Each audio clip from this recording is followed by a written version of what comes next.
Hello, I'm Bill Woods. Welcome to round 3 of the Formula One World Championship. We're at Interlagos, Brazil. And as usual, there has been much happening in the world of Formula One and even more happening at the circuit itself. We'll try and get through as many of those topics as possible before they start the race. But the big overriding factor this weekend has been the weather. In particular today, just moments before the start of the race, we've had a massive downpour at Interlagos as we welcome Neil Crompton to see what the implications are of that. There's been a lot of damage actually done to certain parts of the circuit in Pitt Straight where there was rain leaking into third floor areas and all that sort of stuff. How it affects the race, though, of course, well, there are numerous possibilities. Indeed, and there's been the threat of these very thundery and wet conditions in the last couple of days, and you may recall that we discussed on RPM yesterday, Bill, that Friday was wet. They had a dry session for the morning 2-hour testing session, but it was very wet thereafter. Of course, Mark Webber was astonishingly quick in the wet, so that was good news, but really ordinary conditions there at the moment. They have actually resurfaced various parts of this track as well, and that actually, if anything, makes it worse because the surface varies, and when you're blinded by the spray, all of a sudden the feel underneath the car changes from section to section in the track, and that can be pretty horrid. Now, here are the pictures. Jean Todt, Norbert Hogg, Todt on the left there from Ferrari, and Norbert Hogg, the motorsport manager for Mercedes-Benz, and you can see just how wet it is. And one of the big issues this weekend, Bill, and I don't know whether everybody fully thought this through prior to the start of the championship season, as Frentzen, just goes across to seek shelter. They've decided that they're going to run with just one option wet tyre in 2003, meaning that both Michelin and Brazil are only permitted to bring one type of wet tyre. Now, traditionally in Formula One, when we get what's described as heavy wet conditions, they will run behind the safety car. So the tyre is configured as what we would regard here really as an intermediate tyre. It doesn't have a lot of tread depth, and I had a good look at the tyres in Melbourne, and they're certainly very shallow. So their land-sea ratio is not really for these conditions. Now, the drivers really blew up about it on Friday because the car's just aquaplane. They reach a point where they just can't channel enough water out, and guys have been firing off, and that's well documented. There's been plenty went off this weekend. Well, in the feedback today has been of that very same problem, and obviously, well, Mark Webber has said that he's had some dramas out there. It's going to be a very, very dangerous race, and there was even talk of delaying the start, but the rain just keeps on coming, so that may be a very tough one to work out. The other aspect of this is, and we have to relate this back to some fairly recent news as well regarding the new qualifying rules. There was to be this meeting at Heathrow this week, but it has been delayed and indefinitely, I understand, and there's even a lot of talk as to whether we need changes to the rules at all. And we spoke about this on RPM. There is now, of course, if there is any dramatic change, a strong perception that no one really knows how to run Formula One, and we don't want to see that. No, I mean, I thought it was quite ironic. You know, we had this great big discussion about potentially this meeting next week and how this was going to happen and that was going to happen. Well, nothing's happened, and the team principals can't even agree on what they want to debate at the moment, let alone when it's going to be. They're talking about April 20, but who knows? Well, we'll get into the finer points of what's happening today in just a moment, but first we'll refresh your memory of Malaysia, round 2.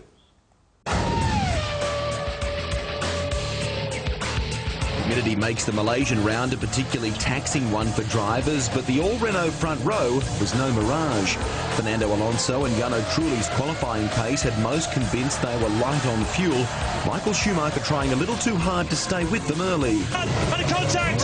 Trulli and Schumacher made contact! The reigning world champion copped a drive-through for his part, effectively ending any chance of victory. Antonio Pizzonia's Jaguar and the Williams of Juan Montoya were also damaged in the incident. A series leader and Melbourne winner David Coulthard encountered electrical problems. Oh, Coulthard is out! Oh, what a shame for David Coulthard, who was sitting pretty in second place. Leaving all the drama behind him, Alonso established a comfortable lead. Pit stop strategy meant the Spaniard was one of the first in. He also battled a fever to finish a career-high third. Clutch problems failed to stop Mark Webber from moving into the top 10. He eventually retired when engineers became concerned about the Jag's oil consumption rate. The Rubens Barrichello-Ferrari Bridgestone combination was a strong one on the day, but not enough to deny Kimi Raikkonen his first win. Kimi Raikkonen, 23 years old, wins his first Grand Prix for McLaren. It's back-to-back victories for the McLaren Mercedes team. What a start to the 2003 Formula One season. Fantastic. It's worked very well. The Michelin bring really good tires for this, and also for the first race, and the team, the guys on the pit stop made a really good job, and the engine, everything, it was whole package was great. Well, they're covering some territory and, of course, travelling through a number of different time zones as well, and this early start is an example of that. But now that brings us to Interlagos and Brazil. Neil made a point earlier of the resurfacing. Let's take a little closer look here at the track. And racing just outside Sao Paulo at Interlagos, which in Brazilian means between the lakes. And this is a wonderful circuit. A lot of reconstruction in various elements of it this year, improved safety, and you can see the layout, very complex, 14 turns, a lot of rise and fall, 4.3 kilometres. Last year, of course, the winner was Michael Schumacher. 57% of this lap is spent at 100% throttle, therefore it's not particularly hard on engines. It's a medium downforce circuit, relatively easy bill on tyres and engines, but of course in these conditions today, all that goes out the window. It's all about survival. And a Brazilian wins here every 10 years. We're due for one, which is quite extraordinary because Barrichello's on pole. Let's take a look at some of the action from Friday. We alluded to it earlier, and it was wet, and even Schumacher had come unstuck. This is Friday qualifying, Bill, and that was the outlap for Michael Schumacher. He turns around. Jenson Button on the exit of turn 5 gets across some water there that was streaming down the hill. The car aquaplane sends him into these signs, and it breaks the rear wing assembly on the car, so Jenson didn't record a lap. But a stunning performance by Mark Webber and his car working absolutely extraordinarily. Michelin tyres working beautifully, and the Jaguar team justifiably thrilled with that. They've had a terrible time in recent years. That was the highest, well, indeed, when he qualified third in Saturday qualifying, the highest performance for a Jaguar ever in the history of their Grand Prix racing efforts. And that was certainly not taking away the fact that we had a hometown pole sitter. One of the highlights of Saturday qualifying, which we'll have a look at right now. Jenson Button was first car out and eager to bank a strong time following an off the day before. By session's end, his time would be 11th fastest, but he eclipsed teammate Jacques Villeneuve by almost 2/10. Juan Montoya jumped to the head of the queue briefly. The Colombian surprisingly outgunned in the Williams camp by Ralf Schumacher, who claimed 6th. Another strong qualifying effort from Jarno Trulli put the Renault on row 3. Cristiano De Mata tested Toyota's suspension, but could only manage to grab P18 for his home event. Emerson Fittipaldi looked on with interest as Michael Schumacher set out. The reigning world champion missing out on the top spot. But we know he should have better speed, just third then. So he's even behind Ralf Schumacher, his brother. David Coulthard was in the zone, determined to keep McLaren on top of the championship with a strong qualifying run. Indeed, he's gone fastest. Wow, what a lap! He's known in this part of the world as Rubinho, and Barrichello didn't disappoint his legion of fans during the one-lap dash. Rubens Barrichello, the Brazilians are on their feet. Has he taken pole position? Yes!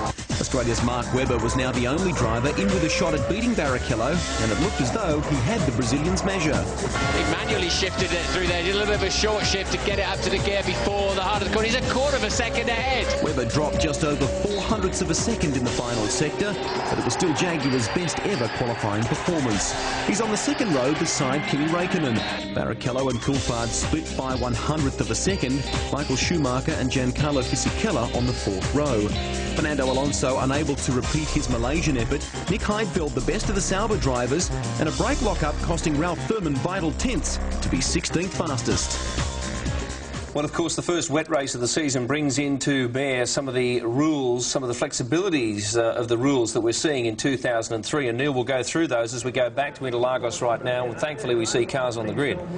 Yes, you can see again, Bill, just how wet it is as Räikkönen is installed in the car, steering wheel on, Giancarlo Fisichella. I got some notes a couple of hours ago emailed to me by Mark Webber, which was very kind of him in the middle of his busy schedule, and he was suggesting that Giancarlo, who's managed incidentally by Enrico Zannarini, who many motorsport fans may remember was involved in touring car racing here in Australia with Alfa Romeo many years ago, and they were suggesting that there could be a three-stopper for the Jordan. Here is Ralf Schumacher, and all those stories about him getting a rocket from Patrick Head are allegedly untrue, but the pressure is on, and he certainly delivered in qualifying yesterday. So there is the thick weather surrounding Interlagos, but it looks like we'll have a start, almost certainly under safety car. But when we come back from this break, we'll have a few more details from you, including some very interesting engine changes before this race.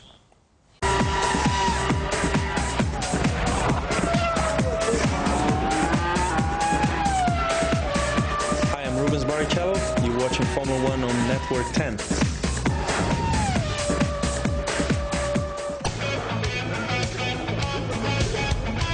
Welcome back. In Lagos, Brazil, more heavy showers have come in the last few minutes.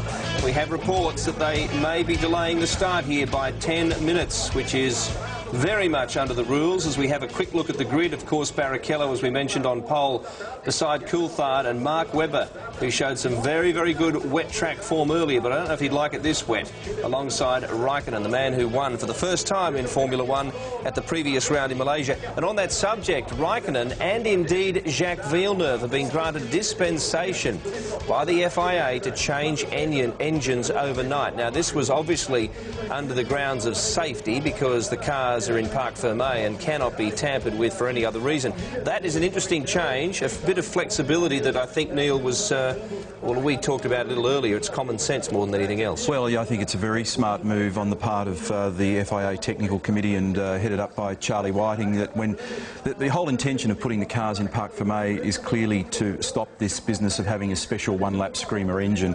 And Villeneuve reported in his qualifying lap yesterday that the engine was tightening up, so they were allowed to make application for an engine change, and that was done. You can see official confirmation now coming through that the start's been delayed. Huge Brazilian crowd, very passionate, on hand here to watch their man Rubens on pole, Ralf Schumacher there. You mentioned before, Billy, that the Brazilians have had great success at this event on about 10-year intervals, but Brazil generally has always been deeply passionate about Formula One, with drivers like Emerson Fittipaldi, as we look at Eddie Jordan, whose team this weekend runs its 200th Grand Prix race. And Giancarlo Fisichella qualifying very strongly, and that'll bring a smile to this man's face. And Jaguar, it's been a terrific weekend for them so far, and fulfilling some of the promise that has been shown in the first couple of races, but a little bit unfulfilled due to unreliability. Now, we hear Verstappen's in the T car. Now, the other interesting aspect, Neil, what flexibility do they have under the wet conditions now with regard to those changes to cars from Parc Ferme? Well, it sort of adds on to that comment I was going to make about the engines there, Bill, that the cars are locked away after qualifying and effectively are not normally allowed to change anything. But those two engines for Kimi Raikkonen and also for Jacques Villeneuve were allowed to be changed, but they can make small front wing adjustments. That's permitted under these rules. But what you can do in the cockpit of the car is change the sensitivity of all kinds of different things. For example, these cars have got a fly-by-wire throttle, not a mechanical throttle, pedal, throttle, cable, as we have in a conventional, traditional road car, of something like, for example, a V8 supercar. So you can change the sensitivity of the throttle. In other words, you can have a more docile throw in the pedal, and that is cockpit controllable, and that certainly helps for this wet weather running. They can change the diff mapping. It's electronic diff in these cars, so what you can do is change the preload in the diff, so it alters the characteristic for the way in which the car turns in, as we look at Fernando Alonso, so strong in the Malaysian Grand Prix a couple of weeks ago. The other thing, of course, that's very important that can be changed is the level of traction control. These things are all cockpit adjustable, they can all be interrogated by the buttons on the steering wheel. Jos Verstappen in the T car I mentioned, I believe he'll be starting from pit lane and with a full tank of fuel now, and that's an interesting little change in tactic there, and Paul Stoddart, of course, has signalled those sort of calls earlier on. And it's worth us keeping a very close eye on what happens after the observation lap, because remember that in Melbourne, Raikkonen came in on the observation lap, they refueled and changed the tyres on the car. So those people that plan for a one-stop strategy, and there's been some speculation that there may have been some people one-stopping, they'll be in pretty good shape. That's Ralph Furman there, having his debut Grand Prix season.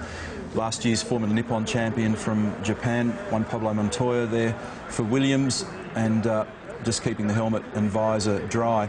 There may be people who come in early and adopt a one-stop strategy. I mean, effectively they actually have to make two, of course, then, but they'll go back to a heavy fuel load very early in the race and just stick it out. It'll depend a little bit on just what the medium range forecast is going to be going forward 90 minutes to 2 hours from here.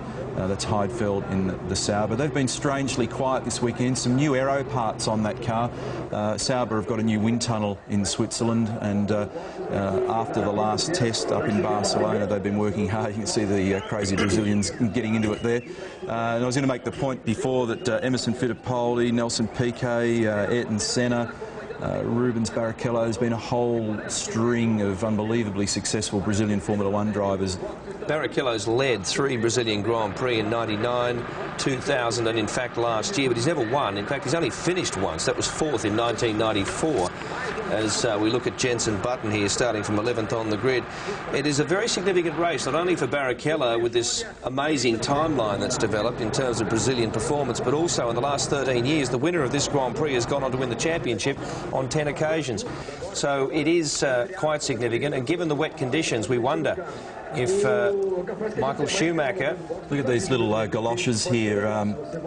Rubens has got these overboots on his racing shoes in order to keep them dry. The last thing you want is any moisture on your feet, even though these cars are only a 2-pedal operation, and the brake pedal traditionally is very big in these cars because of the left foot braking. You still don't want any moisture down in the cockpit, and obviously once your feet are installed down there, it's very difficult for the crew to get to them and dry them out. I wonder how this bloke will go in the wet conditions. He did say he was worried about how wet it really was. Well, Friday gave us a good indication there, Bill, because he ran very strongly in the wet. There's Heidfeld, and he's 12th on the grid, 14.6. Incidentally, last year's pole for Montoya was a 13.1, and this year's pole time was a 13.8, so they were just a little bit slower. Olivier Panis really disappointed in qualifying to end up just 15th. Expected more. Was actually quickest in one of the free practice sessions on Saturday and just didn't get it together in qualifying, and D'Amato was denied a lot of track time because of the wet conditions on Friday, and he was very unhappy with his car setup. But one of the guys that we must watch carefully in this race must surely be Schumacher. When you look at his record in Brazil, I mentioned this the other day on RPM, Billy, he's been there 11 times since 1992. He's won it 4 times. He's been second on 2 occasions. He's been third on 4 occasions, 5th once, which was his worst performance, and pole in 2001, as we look there at Kimi Räikkönen. And, of course, admitting the mistake in Malaysia where he was a little ambitious going underneath Trulli, so he will be perhaps a bit more conservative. But there's been some remarkable comments about Schumacher. We're looking at Barrichello at the moment, but there's been some remarkable comments from Eddie Irvine and Jackie Stewart about Schumacher after just 2 rounds of the championship, questioning his ability and the number of mistakes he makes. So it doesn't take long to fall off that pedestal, does it? We'll take a quick break, come back and hopefully have a start soon after.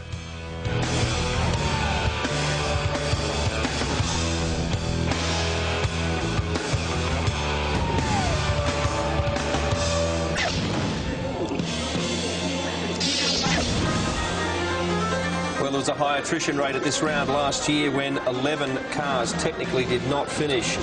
One wonders what the attrition rate will be this year, given the setup of the cars and the extraordinary conditions here at Brazil. The fans don't give a damn. They're as happy as larks up there in the stands, but down here there's a lot of concern, I'd imagine.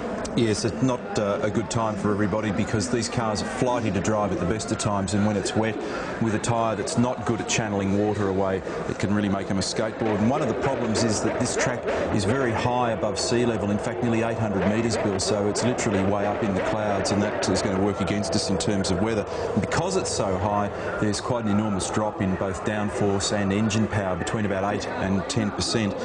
One of the other things that I find really interesting about the track is that it's one of only 2 circuits on the tour that runs anti-clockwise, whereas in Australia we've got a lot of circuits that run anti-clockwise. This one, and ironically enough, San Marino, the next round, run anti-clockwise, and that makes it for a peculiar problem in that the driver conditioning for their necks is around clockwise circuits. So had this been a dry race, and we still may get a dry line or a fully dry race here at some point, physical fitness and conditioning will be an issue as we take a great look there at a tyre warmer on one of the McLarens, which can preheat the tyres to almost any predetermined number. Most of them are around about 85 or 90 degrees. And you can see the aero shape of that front wishbone on the front of the McLaren there, Bill. The attention to detail on these racing cars is really extraordinary.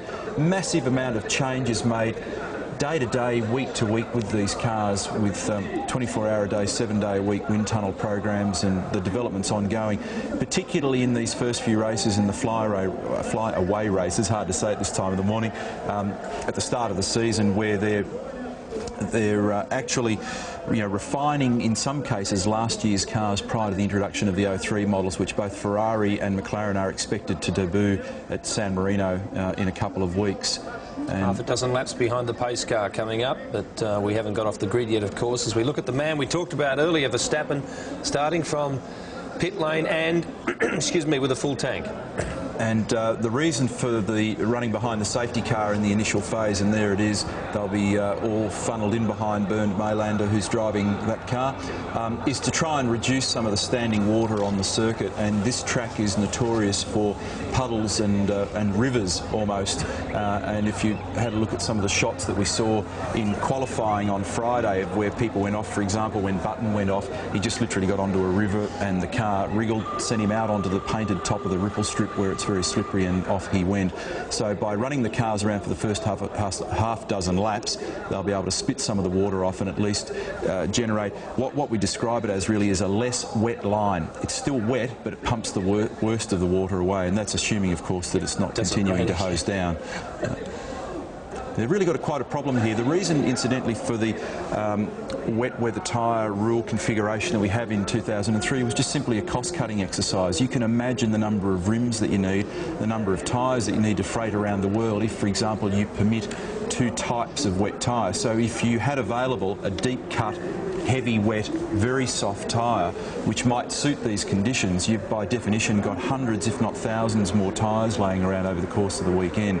And that'll be the subject, no doubt, of great debate when they have this rules discussion later in April about what they're going to do in the fine-tuning of this 2003 rules package, which I still believe fundamentally, despite a lot of controversy, has been essentially, I think, successful, Bill. I think that there's been a lot of things happen this year. There's a tyre. That's a wet weather Michelin, and Mark Webber was saying in his notes that forwarded earlier in the day that he feels that Michelin have got a little edge over Bridgestone here this weekend, which I guess he would say, but they've certainly got a lot of strength other than for pole position on this grid. If you look at all the positions thereafter, and there is the front wet Michelin, and the reason I say front and make it and distinguish between that and the rear is it's quite a different pattern on the rear. If you actually look at the tread pattern front to rear on their wets, they're totally different, for example, to a V8 supercar which just has one type of wet in all 4 corners. Michael Schumacher talked about his success at this track, and it's been a pretty tough start for him. And just before we went to that break before, Bill, you made mention of the fact that he's already starting to take a hammering. So Jackie Stewart gave him a bit of an uppercut in the British press, and so did his old teammate Eddie Irvine, suggesting that he falters under pressure. I think it's a little bit early to start making observations like that, but certainly when you look at what's happened so far this year, he has had a difficult year by Michael Schumacher standards. You know, he made mistakes. He actually had a shunt in practice in Melbourne at the Australian Grand Prix, and then he went off twice in the race, did some underbody damage and knocked off one of the barge boards in the event, as you recall. Didn't get on the podium for the first time in many, many races. And then in Brazil, in Sepang, he made that mistake at turn 2 and copped a stop go for his trouble. And then yesterday made a little mistake going into turn 1 at about where that camera is positioned in that shot that we're looking at the moment, and it was enough to drop a couple of tenths off the lap. And when you look how tight that grid is, with just 5/100ths of a second covering the top 3 and just 2/10ths of a second covering the top 5, a very small mistake has a very big impact. 2 cars in pit lane there, I noticed, one behind Verstappen, and there's a lot of spray coming off the track there as the rest of the field gets off the line. And as we said, a number of laps will be taken now under the safety car. And we'll go to the commentators who we presume have a handle on what will take place during those laps, and also maybe fill us in on the car behind Verstappen's in pit lane. So we'll pick them up as soon as we can. He's had his incident over the years. Yeah, but you're not going to hurt yourself in the first corner. The problem is this pit straight. We know it's just a series of long lefts. You're unsighted, and the marshals cannot clear the cars out of the way, and you've got others steaming in. Maybe you can't even see the flags in these kind of conditions. The problem here for Charlie Whiting, the race director, is where does he get his information from? You've got a Mercedes out front that probably weighs 2,000 kilos, say 1,800 kilograms, 3 times the weight of a Formula 1 car. It's on fundamentally road tyres. It's a different animal altogether than those thoroughbreds that are following it along at about 60, 70 miles an hour, and so they can't really give solid feedback to the safety car driver. They've got to trust that some of the drivers are radioing in and giving information. Yeah, new thing this year also is that the team owners are in constant contact with race control via the audio systems that they have up on the pit wall.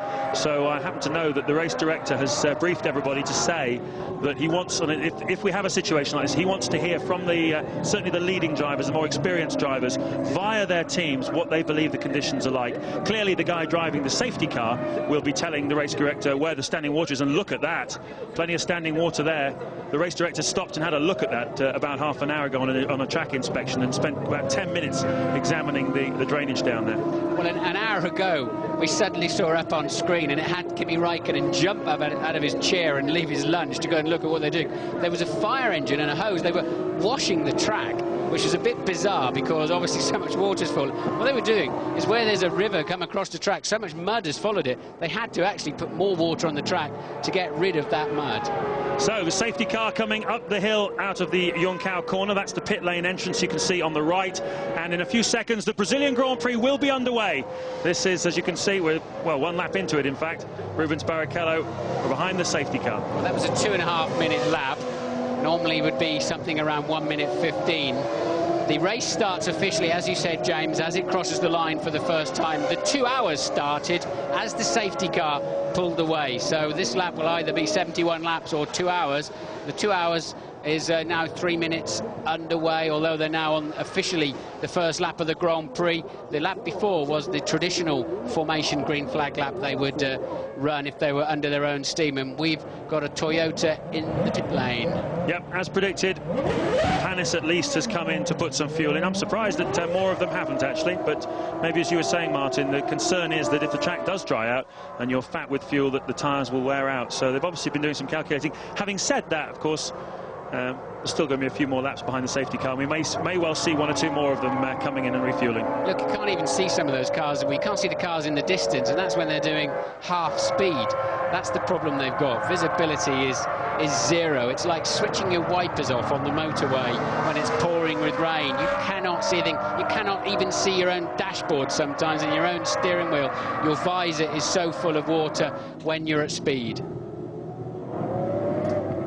So Rubens Barrichello assessing the conditions. In many ways, these conditions are ideal for Rubinho. He's been on pole 7 times in his Formula 1 career, and quite a few of those have been in wet, dry conditions. He's always excelled when the conditions are uncertain, and he'll be sitting there thinking, oh, when this race starts, I really am in the box seats here. David Coulthard's been very strong also in the wet. Won here back in 2001 in a wet race, beating Michael Schumacher in a straight fight on a wet day.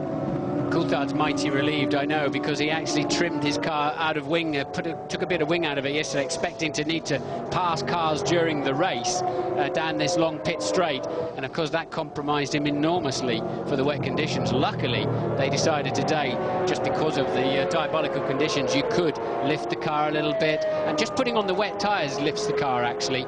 They're designed to do that, which is a very clever little tweak. I only found out recently. So they get automatic ride height lift to try and clear some water just by putting the wet tyres on. But also, unusually then, they were allowed to change the front and rear wing as well.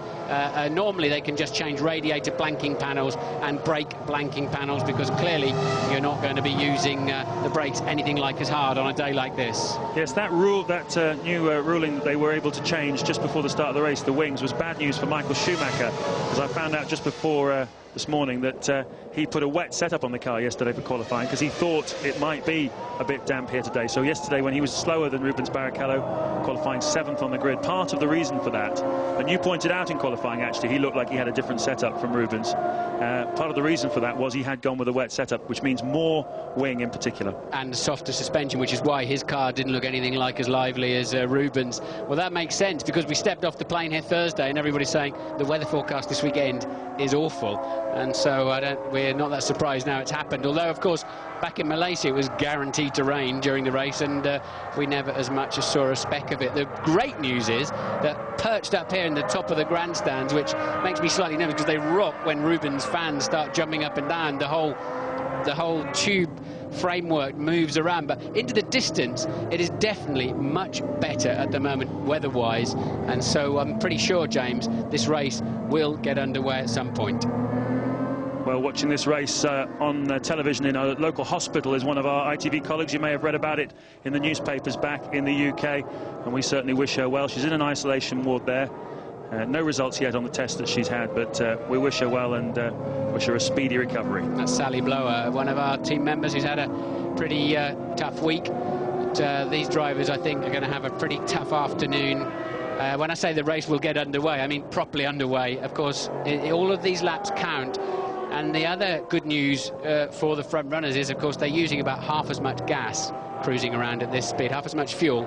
So, you know, there'll be people on the pit wall furiously calculating how that extends their pit stop opportunity. Well, normally you need about 2.15 kilos of fuel per lap here at Interlagos, so that drops it down to what at these kind of speeds? My understanding was it was about 2.6 kilos, but yeah, I think they'll be using about half.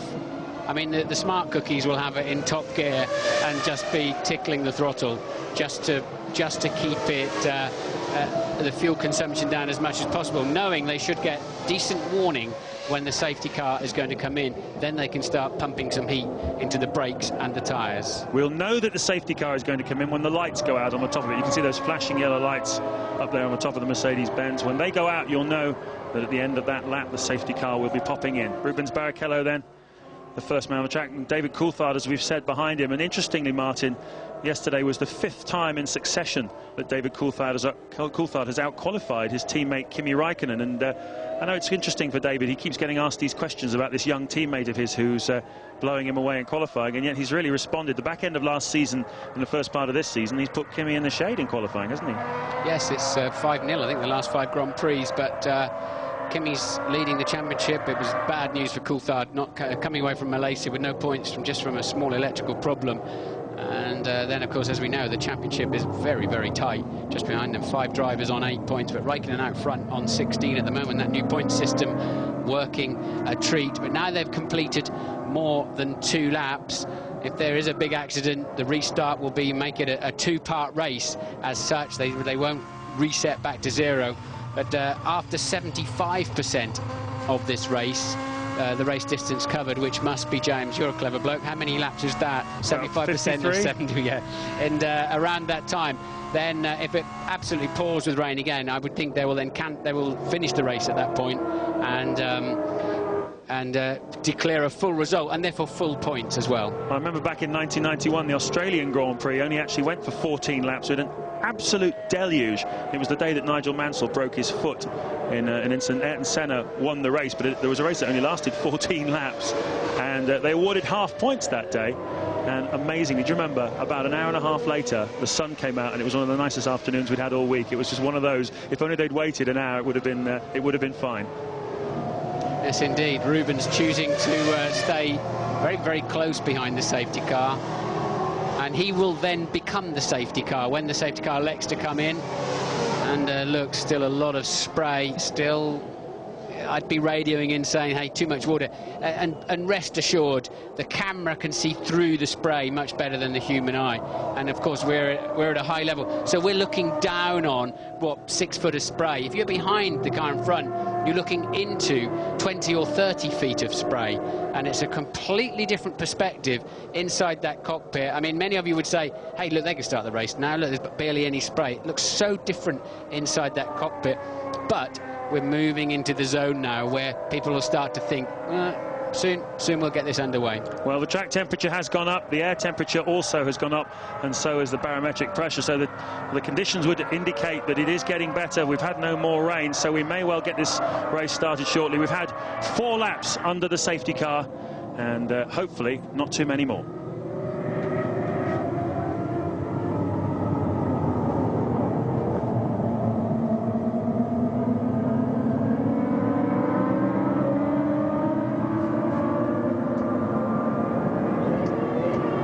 certainly you can see it's such a hilly track here. All the water from pretty much the whole place is coming down to this place here. It's the lowest point on the circuit, hence the standing water there, just in the middle of the track. Everyone taking different lines through there just to assess which is the best line to take for when they go green flag racing. Yes, indeed. But definitely the spray beginning to subside, isn't it? Looking better. That is where the cars get all lively at the back end, start aquaplaning, and those we call it a left kink, 2 left kinks on that back straight. In the dry it is a left kink. It's a nuisance, still enough to wrench your neck off 50 laps into the race, but in the wet it actually becomes a corner effectively. So that's why it is so tricky in these conditions. Well, interestingly, the lap before, under the pace car, they were doing 2 minute 12 laps, and it's gone out to about 2:16 now. They're going a bit more slowly than they were. Doesn't necessarily mean anything. It's just the pace that the safety car driver is going at. I think it is, but I think that's also why Barrichello's hustling a little bit. He's pushing the safety car. He wants to go faster.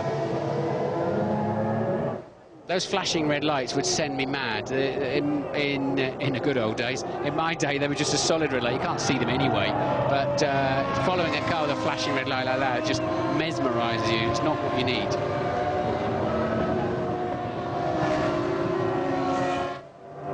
So 20 Grand Prix cars with full downforce. You can see how much water they shift, the big spray out of the back of Rubens Barrichello's car there. Certainly some parts of the track considerably drier. That uphill section there at Ferradura looks quite good now. This is where there's a fair bit of standing water always. Michael Schumacher spun here on Friday on his outlap in the wet qualifying session. More water lying here, as you can see, different lines.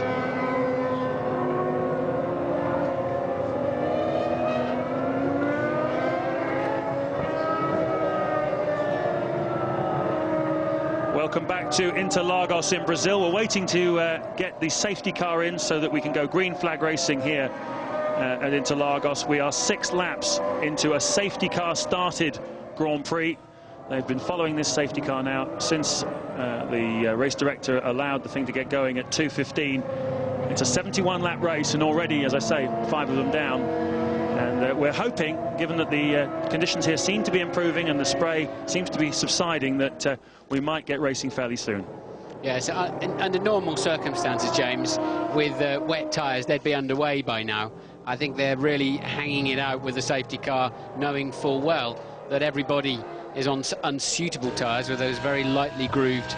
And that's what it looks like, even at low speed. That's how little you can see. There's that red flashing light of the car in front that sort of disappears occasionally and would certainly send me mad. But your senses go into, you become hypersensitive, and you're listening, you're looking, you're straining at high speed just to get an understanding of where you are and and more crucially, where is the car in front of you. Ted. Martin, we've been monitoring Juan Pablo Montoya's radio down here. Thanks very much to BMW Williams, by the way, for the opportunity to do that. The good news he's saying is that the puddles of water, which cause most of the aquaplaning, have gone. The bad news is that the rivulets we were talking about earlier are still just as bad. He reckons we've got a good few more laps to go behind this safety car. Yep, well, that's down to the tyres again then, because we've started races before with more water than that on the track. So it's just, did you see the amount of slipping and sliding we had there on Michael Schumacher's car? That's because there's no temperature in those tyres. The pressure goes right down, and that is a major problem. It's an extra problem, James, because when the tyre pressure goes down, the car rides a little bit lower as well, and therefore more chance of the underneath of the car turning into a toboggan. Yes, they're flat-bottom cars, these. It's one of the big problems with the design of them on wet days. It's not just about how deep the grooves are on the wet tyres. It's about the fact that it's flat underneath, and the cars sit about 2 or 3 millimetres off the ground. It's that close, and that's what causes the problems when that comes into contact with puddles of water. The control goes completely, and as David Coulthard was saying on the grid, it becomes like a rudder, really, the floor underneath your car steering you off into the boonies. Now, I know that race director Charlie Whiting is not at all happy about this regulation, because basically it puts it on his shoulders. The teams have gone for a gamble with the tyres. The tyre manufacturers have gone with the Inters. As I said on the grid, crazy knowing how many really extremely wet races we've had here in qualifying sessions. But of course now with a safety car scenario, that's put on to the owners, has put on to Charlie as to when to let these things go. But they're the ones that have put unsuitable tyres on and brought unsuitable tyres to Brazil. Yeah, Charlie being Charlie Whiting, the FIA's race director, enormously experienced man. Safety car is coming in at the end of this lap then.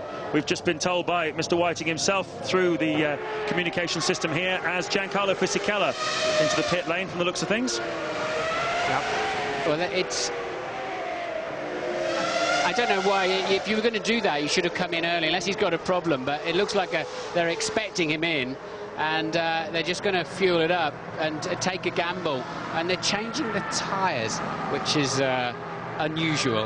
They've got warmer tyres, I guess. Tyres will be up to full pressure and temperature. He can scoot round now and pick up the back of the field. So Jordan, that's a tactical move then. They were waiting for that message to say the safety car's coming in. Problem is, the amount of spray he's going to get at the back of the field is nobody's business. He's even behind all those that started in the pit lane. Indeed he is. It's been quite good news actually this for Cristiano De Mata, who qualified almost to the back of the grid, and with all the people having problems and other people diving in for tactical fuel stops, he's gone up to 14th on the grid, which is great news for him. So we're going to go racing here in Interlagos shortly. The grid then. Rubens Barrichello is first on the road. David Coulthard second. Mark Webber for Jaguar. We haven't talked much about him yet, but I've no doubt he'll feature this afternoon. Is third. Kimi Räikkönen fourth.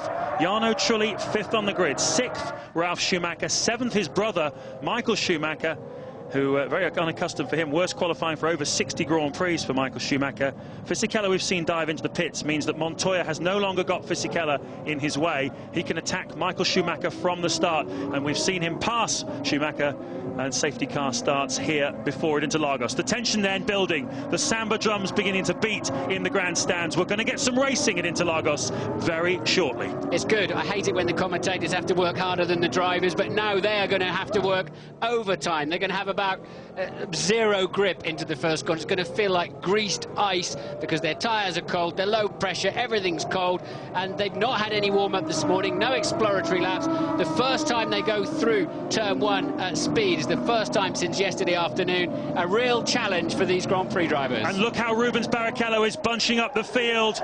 The safety car comes in, the crowd are cheering. Let's get back and have a look at what Rubens is doing though. He hasn't hit the gas yet. When's he going to hit it? Everybody's waiting. Webber's alongside David Coulthard. They're all waiting to see when Coulthard's going to drop the throttle and Barrichello's going to drop the throttle. Here he goes! Here he goes! Not smart thing to do at all, Rubens. That's bunching the pack too much. He should have just taken a sensible run, and now Coulthard might punish him for that down into turn one. And as long as Coulthard doesn't go and lock his brakes, which he hasn't done, Coulthard takes an easy lead then. Barrichello outsmarting himself. Yeah, David Coulthard takes the lead of the Brazilian Grand Prix from Rubens Barrichello. And, well, as you say, Martin, it didn't work out for him, that tactic. Mark Webber has managed to maintain third place. Kimi Räikkönen fourth, Trulli fifth, Ralf Schumacher sixth. But look at this, look at Räikkönen attacking Webber, and Webber's attacking Barrichello as Ralf Furman comes in.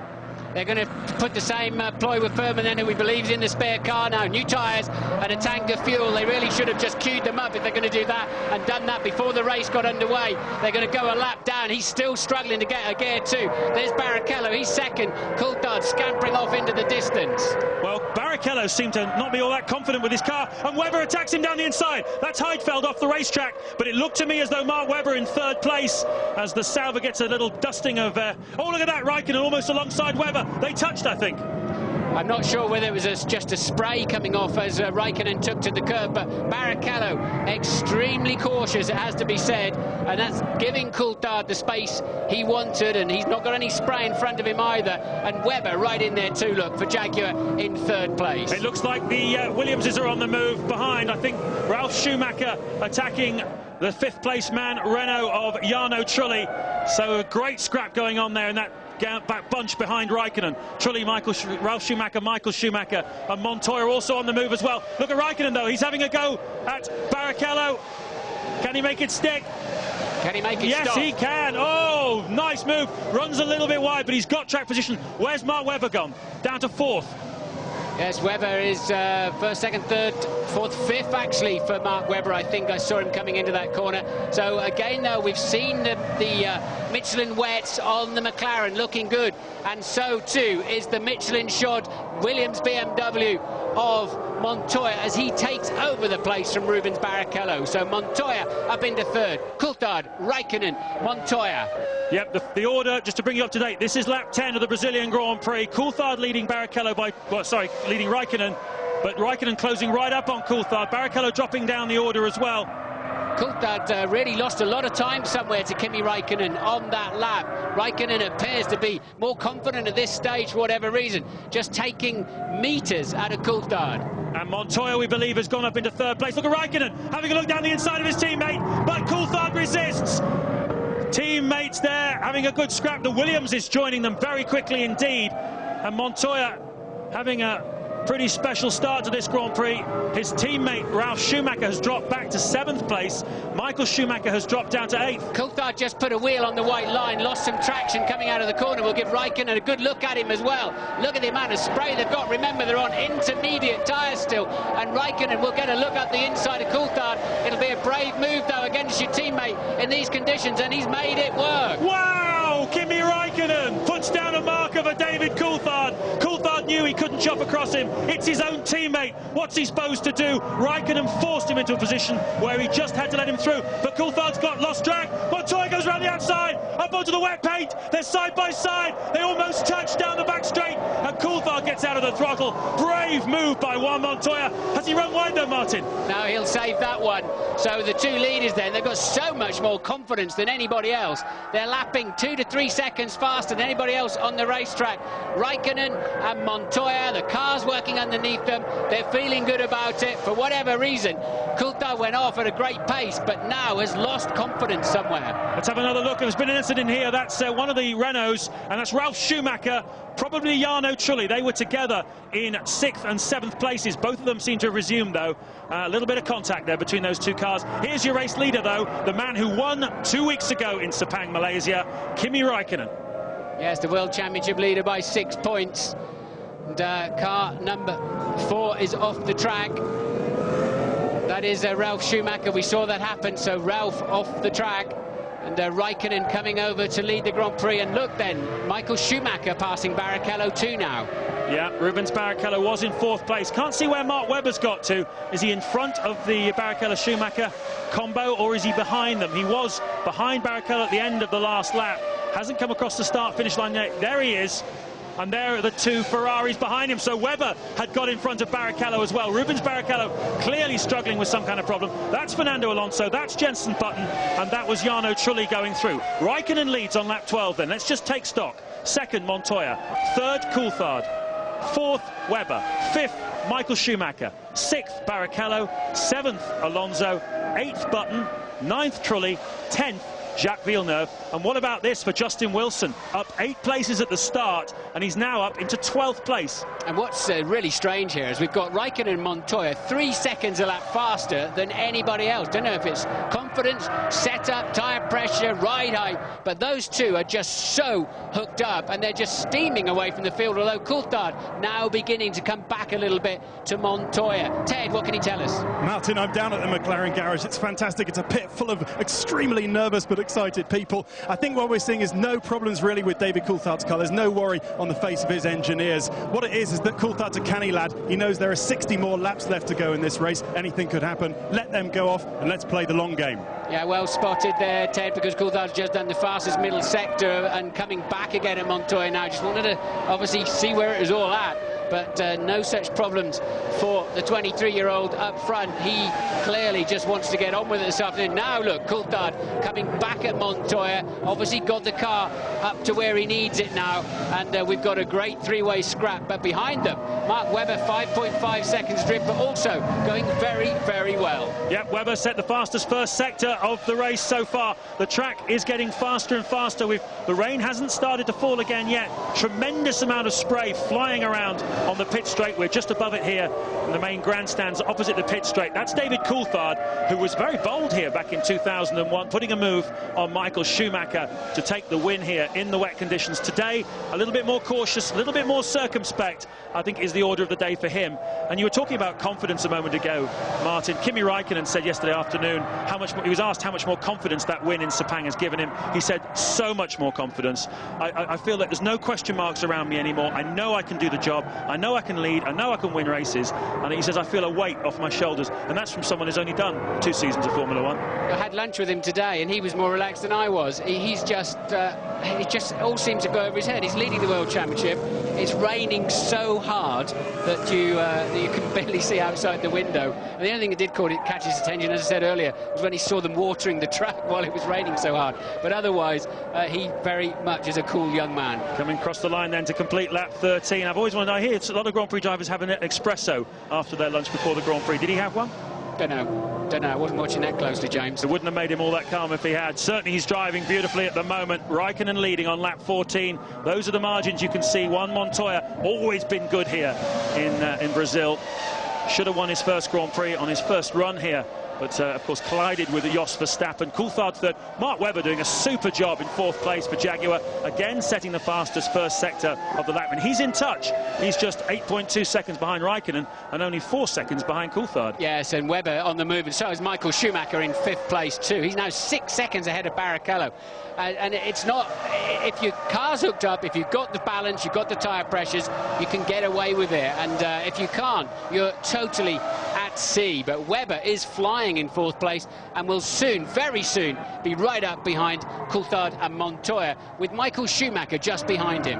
Yeah, Webber was half a second faster than Michael Schumacher in that first sector. So there's nothing wrong with that Jaguar at the moment. I'm told it's got the fuel to go about 24 laps into this race. We've had obviously quite a few laps under the safety car, but look at this. This is the McLaren of David Coulthard now, finding a bit more grip, finding a bit more speed, and he's giving a run at Montoya. Montoya's had a slow run out of Juncao. Don't know what happened there, but Coulthard just, well, candy from a baby. Yeah, you'd have to think that Montoya, slightly different line, but his traction control looked like it was working too much in there at that time. And Coulthard then easily taking 2nd place from Montoya. Once again, Mark Webber and Michael Schumacher in 4th and 5th. There they are in the background, very, very fast. Schumacher now, fastest man on the racetrack. The wise old heads are now beginning to say, OK, now I know where the track's at. Let's get going. And I wonder whether perhaps Montoya might have taken a little bit too much out of his tyres, because our F1 ITV pit crew monitoring Montoya's radio are saying he's saying that his rear tyres are going off. He's losing grip. That's his problem. Yeah, well, he's going to fall into the clutches of the similarly tired Webber. And then Michael Schumacher, who's always in the past been so good in these difficult conditions, really that 6th sense of knowing how much grip there's going to be before you get to the corner and not after it. Montoya, look, absolutely struggling at the moment. Webber's going to be all over him like a rash anytime soon. And Coulthard 5 seconds behind Raikkonen now for the McLaren 1-2. And look at Michael Schumacher. This is where he spun on Friday, having a look down the inside of Mark Webber. He's obviously got a lot of confidence through that corner now in these wet conditions. Webber's going to really struggle to keep Michael behind him here, I fancy, because Schumacher is on the move, on the attack here at the Brazilian Grand Prix on lap 15. Montoya, they can both sense, is something of a wounded animal, and Schumacher goes alongside Webber. I think Schumacher may well have got Mark Webber. There's a lot more grip at the inside of Juncao. Coulthard found it to pass Montoya, and I think Michael's found it now. There's so much more grip if you just keep a tight line, and Montoya was going outside and running along the white line, and therefore you can hear the traction control desperately trying to hold up the engine and not spin the rear wheels. So there's a special line out of that last corner that needs to be found. Fastest man on the racetrack, David Coulthard, now 4 seconds behind teammate Raikkonen, who leads this Grand Prix. We've got a McLaren 1-2 on the track, as we have in the World Championship. Montoya there, struggling to resist the advances of Michael Schumacher. This is for 3rd place in the Grand Prix. Schumacher 4th, Webber 5th, 6th Barrichello, now 7th Alonso, 8th Button, 9th Trulli, 10th Ralf Schumacher. And if he has burned his rear tyres a little bit, Montoya, it'll be in the traction zones. The exit of the very slow corners where he hurts. At high speed, the downforce somewhat compensates, but really seriously under pressure, isn't it? But this is where he'll struggle to get that traction, and that's why the Ferrari can slingshot out. Montoya won't yield too easily, but he's having to, because he knows he hasn't got the grip when he gets there. Michael just drives around the outside of him, confident that Montoya wouldn't tag his right rear wheel. Michael Schumacher then, beautiful pass for position. He's up to 3rd now, and he's 9 seconds behind the leader, Kimi Raikkonen, on lap 16. What are the other margins then I need to tell you about? Mark Webber in 5th is 10 seconds behind the race leader. Rubens Barrichello dropping back even from Mark Webber now, over 7 seconds behind him. Coulthard just took best part of 2 seconds out of Raikkonen. Has Raikkonen pushed his wet tyres too early, or what's going on there? Because now they are having to get on with it, though, because Michael Schumacher up into 3rd place and looking pretty handy. So what do we mean by burning the tyres? Obviously putting too much work through them. The concern there is that they need to get these tyres to last until their first fuel stops. Our understanding going into this Grand Prix was, as I said, that Mark Webber was going to pit around about lap 23 or 24 under normal conditions. The McLaren's pitting sort of in the high 20s, Williams and the Ferraris possibly in the low 30s. With the safety car period we had, that's extended that by a few laps. But they've got to make these tyres, Martin, last to that pit stop window, haven't they? Yes, they have. They can bring the pit stop window forward a little bit. It's what it's called a window, because it's an amount of space where you can fit a pit stop in a number of laps, if you like, where it is sensible to pit, and you can bring that forward if you want to and extend your middle run. And there's the 2 leaders then, the first and second rather, in the same small piece of straight. And really tremendous traction they're getting out of that last corner.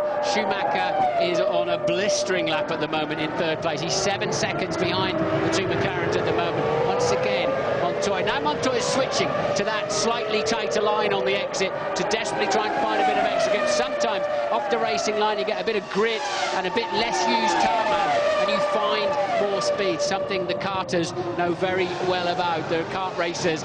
But at the moment, Webber really not able to do much about Montoya, and look then at Barrichello just behind them. He also now is getting some good speed up. New fastest lap by Michael Schumacher, a 1:24.3. The leader's doing a 1:26.1. Montoya certainly lost time on that lap, and so did Mark Webber, and that's allowed, look, Rubens Barrichello, who was 6 seconds behind them, to close right up to the back of them. A spinner here, one of the Minardis, Verstappen, getting onto the asphalt there on the runoff area. It's Wilson. I beg your pardon. And he's, according to the computer, he has stopped down there. Did not get go. Yes, indeed. Now we're seeing it out of the replay. Wilson, it appears, spinning out of the race. It's Verstappen as well who's stopped, I think. Jos Verstappen, car 19, has stopped out the race. So if that's the case, not a good day really for the European Minardi squad, especially for Justin Wilson, who was doing so well, up to 12th place in the early stages of this race. Lap 18 then. Coulthard now just 1.4 seconds behind his teammate Kimi Raikkonen. Michael Schumacher, though, on the move. Look at this, 6.3 seconds behind. That's been a shunt for Olivier Panis in the Toyota. He's ripped the rear wing off it. Down in 17th place, and with the big run-off here as they got here now, has he been hit from behind? Oh, that's Ralph Furman about to come in and whack the back of him. How did that happen? Did Ralph touch somebody, or did he have a front suspension failure down that straight? And I think it's a front suspension failure. He had that earlier on, didn't he? Was it Melbourne? But what's happened is his front, maybe he's tagged a car earlier in the race, but the front just giving away, breaking like an egg. Well, I don't think I've ever seen it quite like that. Not a front right suspension like that.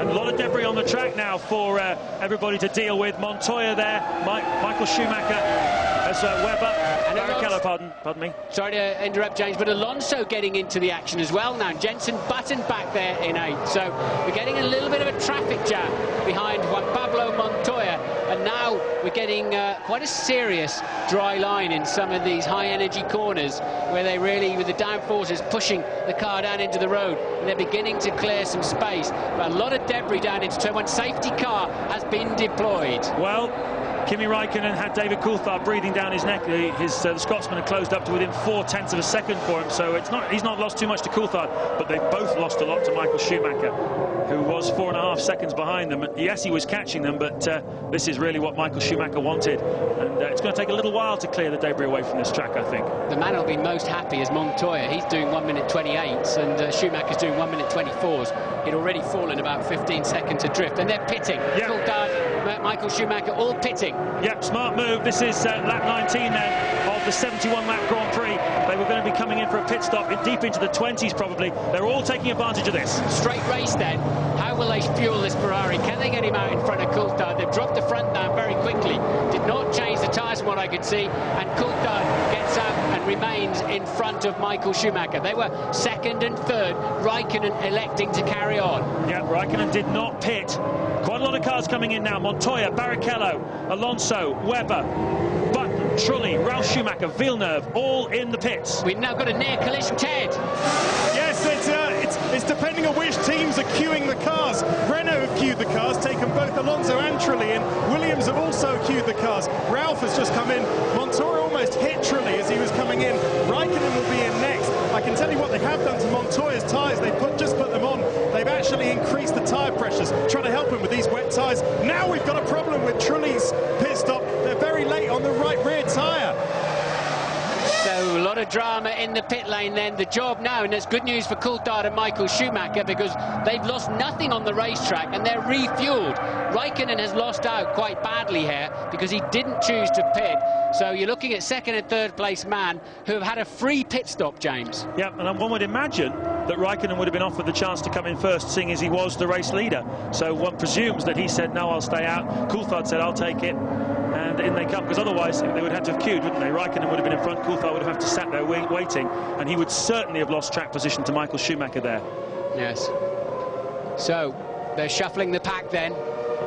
Montoya did get out in fourth place. It appears that he didn't trip over Trulli in the pit lane. We're waiting for Montoya to go through the second sector time, actually, while they reshuffle the pack.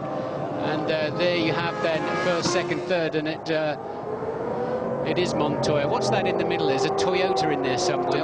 Where's he coming from, James? Good question. He was shown as being 12th at the end of the previous lap, so we'll wait until they complete this lap and we'll find out where D'Amata is. We're under a safety car here for the second time in the Brazilian Grand Prix. This is lap 20. Look at the debris.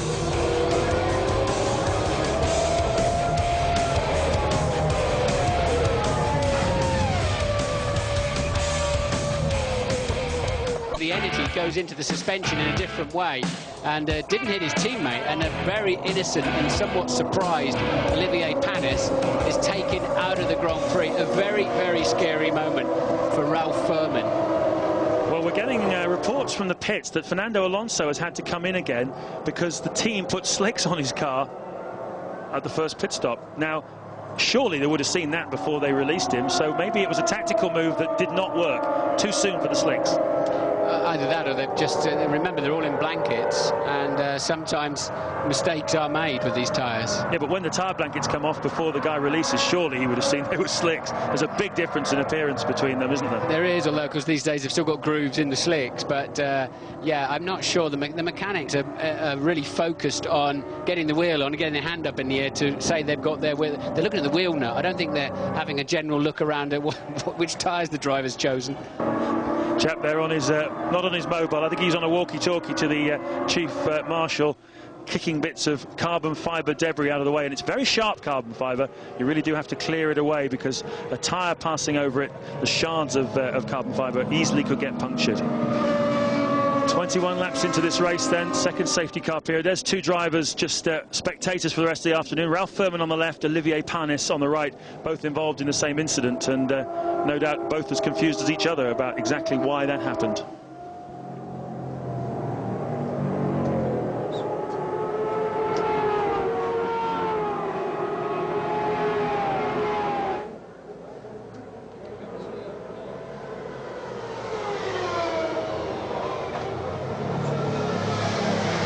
Lap 22 of the 2003 Brazilian Grand Prix. We're under a safety car here at Interlagos, the second time this afternoon.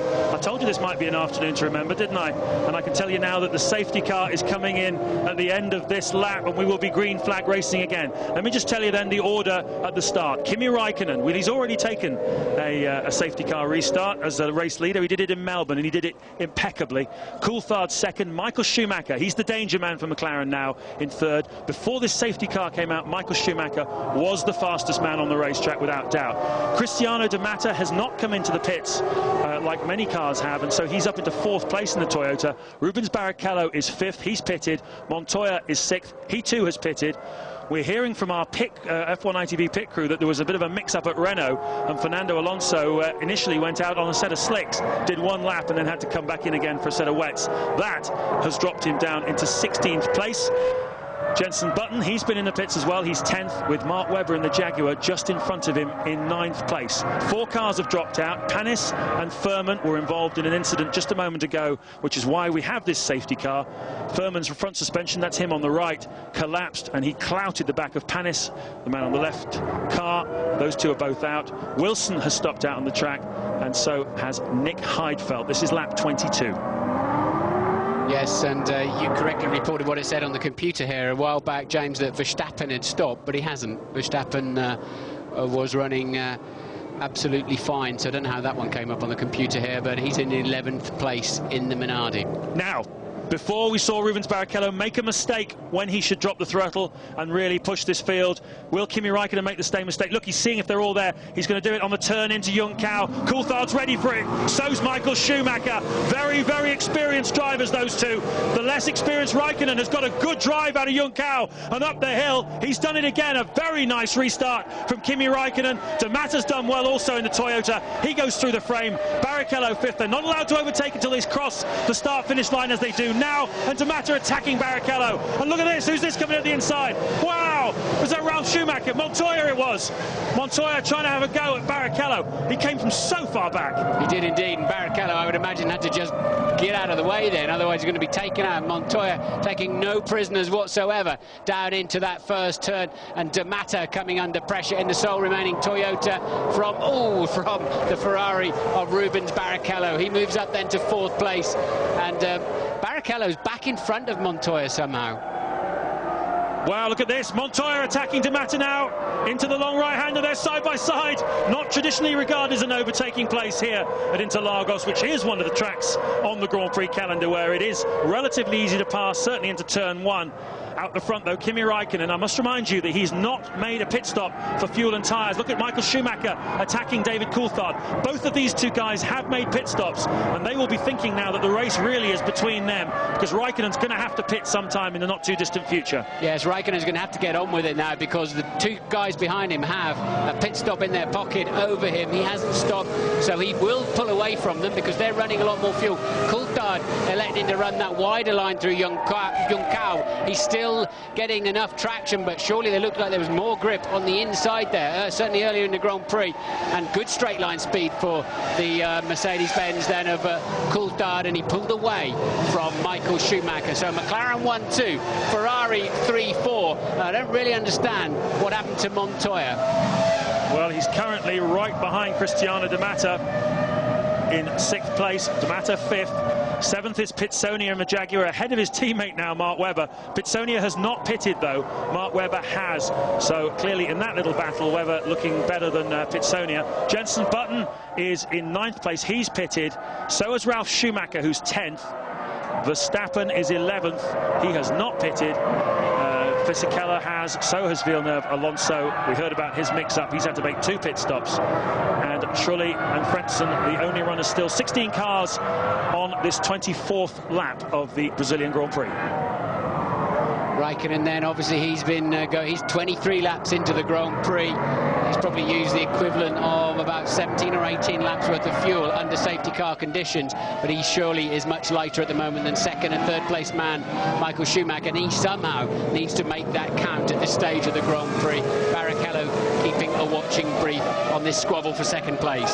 Well, bearing in mind what happened in Australia, presumably Raikkonen's hope is that this track will dry out enough in the next 10 laps or so that he'll need to everyone will need to come in anyway to put slicks on. Do you see any chance of slicks in the next 10 laps? No, because wait till they come out of this chicane. I've been watching it for a couple of laps. There's obviously some residual water. Watch now, look, through turn 3. The amount of standing water. There's a river going across there. It hasn't rained for an age here. Some parts of the track are 50% dry, but you'll not get through that on slick tyres at the moment, so you'll have to stay with the wets.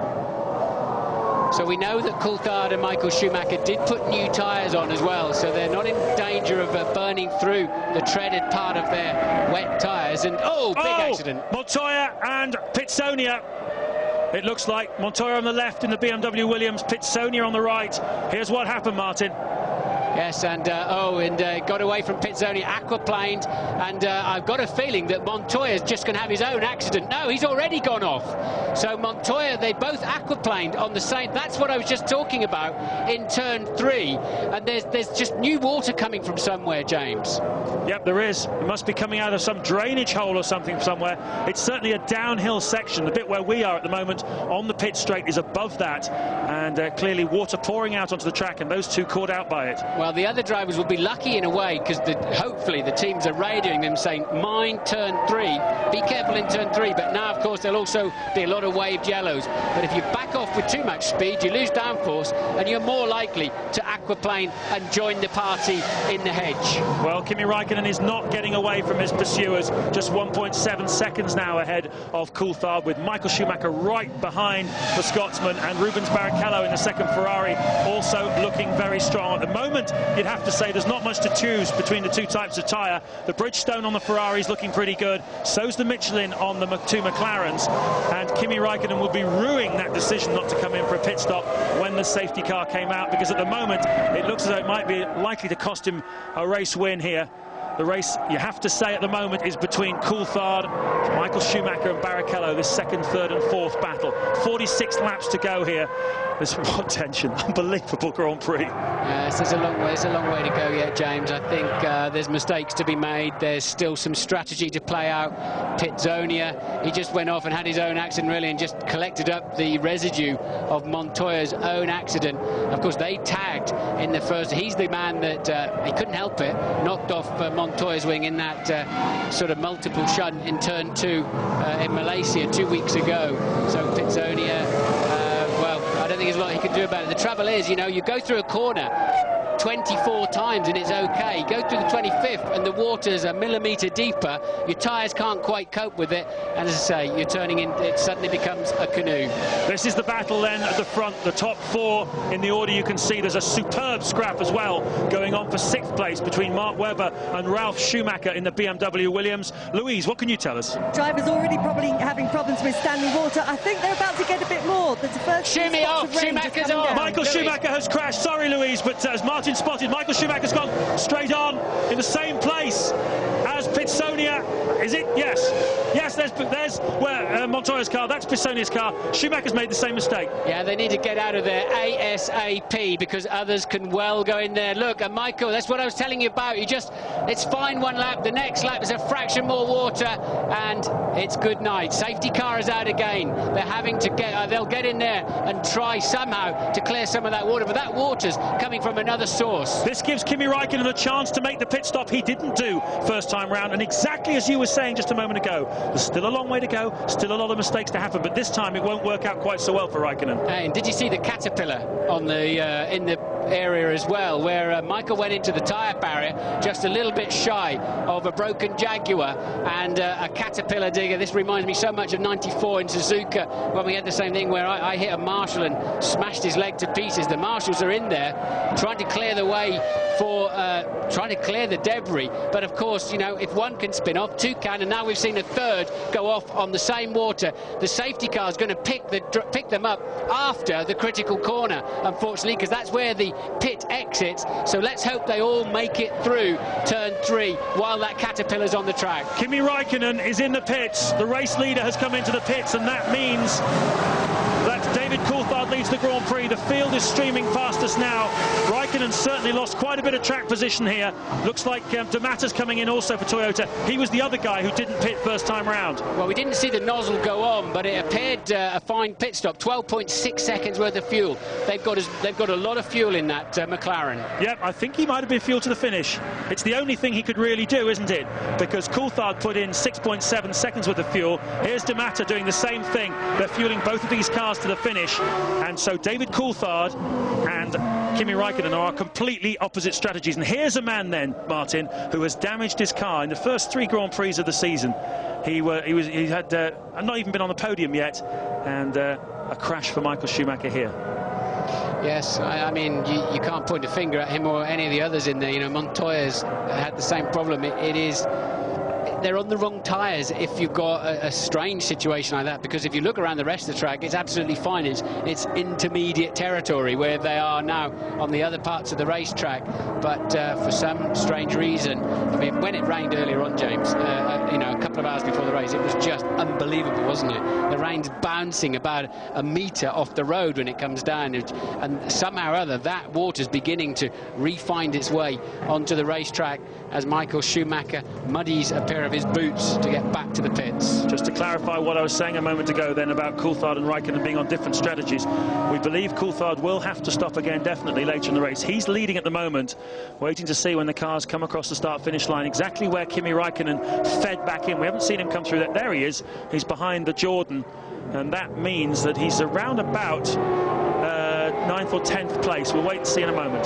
Yes, and there's only 13 runners now, so spray is beginning to be less of an issue, and traffic, of course, and so that might well work out beautifully for Kimi. It's a long way to go. I'd be surprised if he's got another 45, 46 laps worth of fuel, but they, of course, under the safety car conditions, they're using less, and the safety car is going to have to be out for a while till they clear all that debris. Louise? Yeah, just caught up with Justin Wilson. Justin, that water at turn 3 caught you out. It's obviously catching a few other people out as well. What's the situation there?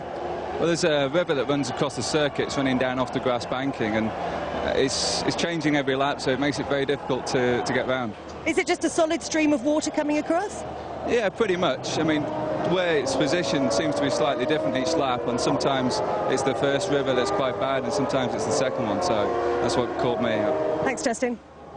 Thank you, Louise. Sorry I had to cut across you when you were putting a piece in earlier on, but had to get in there and get into the Michael Schumacher situation. So Coulthard leads the Grand Prix, and the safety car is pitting this lap. He goes in at the end of the lap, so now Coulthard gets his chance to try and make some advantage at the start. And look, they're bunched up so much that I think the drivers will get a talking to about this, because they really should just pick up a sensible pace and get on with it. Yeah, Coulthard doing exactly what Barrichello and Raikkonen did before him, which is bunching the field up. Coulthard doing it considerably earlier than the other two, it has to be said. We're still, well, 2/3 of the way around the lap. You can see the lights have gone out on the safety car, but it was around about here that Raikkonen and Barrichello started to bunch them up. No, it wasn't actually, but I'm just thinking it through, that comment I've just made, because it's a long, long, long way to the pit lane entry, and of course they don't want to have to try and pass that Mercedes before it gets into the pit lane, so he needs to make himself some space.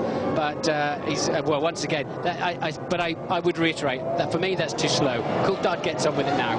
And we're going to be green flag racing again in Interlagos. This is a replay, I believe. No, we're back live again now, and Jenson Button there going through the Junção corner. There's the safety car going into the pit lane. He's safely off the racetrack. David Coulthard then will bring them round on lap 29 of 71. And what a great restart he's had. And it's Barrichello who's under pressure now for Ralf Schumacher, who goes around the outside. What a move by Ralf Schumacher. Oh, but Rubens is back again on the outside, side by side, into the danger zone. This is where all the water is. They both safely through it. Mark Webber watching it all from behind in 4th place. And now Webber is attacking the back of Ralf Schumacher. What a restart. Some brave moves going on down there into turn 1. It's great there because it's wide piece of track and there's equal grip all the way across the track, so it's worth having a go. Inside, outside, you really can't defend your line, and Ralf Schumacher, having had a bit of a nothing weekend, suddenly sees a great opportunity. Yep, he's 3rd now. He's on a podium position. We want to talk about great opportunities. Let's talk about this Jaguar. Mark Webber, fastest in the wet qualifying session on Friday, as Ralf Schumacher has another go at Barrichello, and now he finds himself here in 4th place in the Jaguar. He could get any kind of result here this afternoon. Yeah, he's a genuine front runner this weekend. The Jaguar and Mark Webber has been a great combination, and well, let's hope he can make it pay off with some World Championship points there first of the year. Webber right in the hunt, and he'll be loving it. He certainly looks like he belongs, doesn't he? He's a very composed young man, this 26-year-old Australian, and up the hill they go, you see. But look at Jenson Button then. He's the white car behind Mark Webber. Button up to 5th place. Also had a solid, if quiet, afternoon so far. Alonso, who had that bizarre situation, we understand, of the wrong tyres on, therefore made 2 stops. He's up to 6th now already. So the traffic suddenly is not such an issue. This is where the river is. Does it look like it's abating a little bit to you, just subsiding? Yeah, a little bit, isn't it? But it certainly helps if you keep putting the cars over it as the wet tyres return that water up into the sky from where it came, and slowly but surely it will take the worst of the problem away. So we have had 3 safety cars. The first one was to get the race started in the first place, but I have to point out to you, it hasn't rained at all since this race started at 2:15. It hasn't rained again. The reason we've had the other safety cars has been because of accident damage and clearing the track away. So at the moment the conditions seem pretty good. The cloud base is high, and that is Jos Verstappen, who this time definitely is retiring from the race. And we couldn't really see. It's the famous puddle at turn 3 again, isn't it? And so that's claimed then 2 Minardis, the Williams of Montoya, Pizzonia's Jaguar, and the great Michael Schumacher. It's claimed more than Beecher's Brook, hasn't it? Certainly has. And he didn't make it as far as the boonies, but he did seem to lose the engine. So Verstappen does now drop out of the race.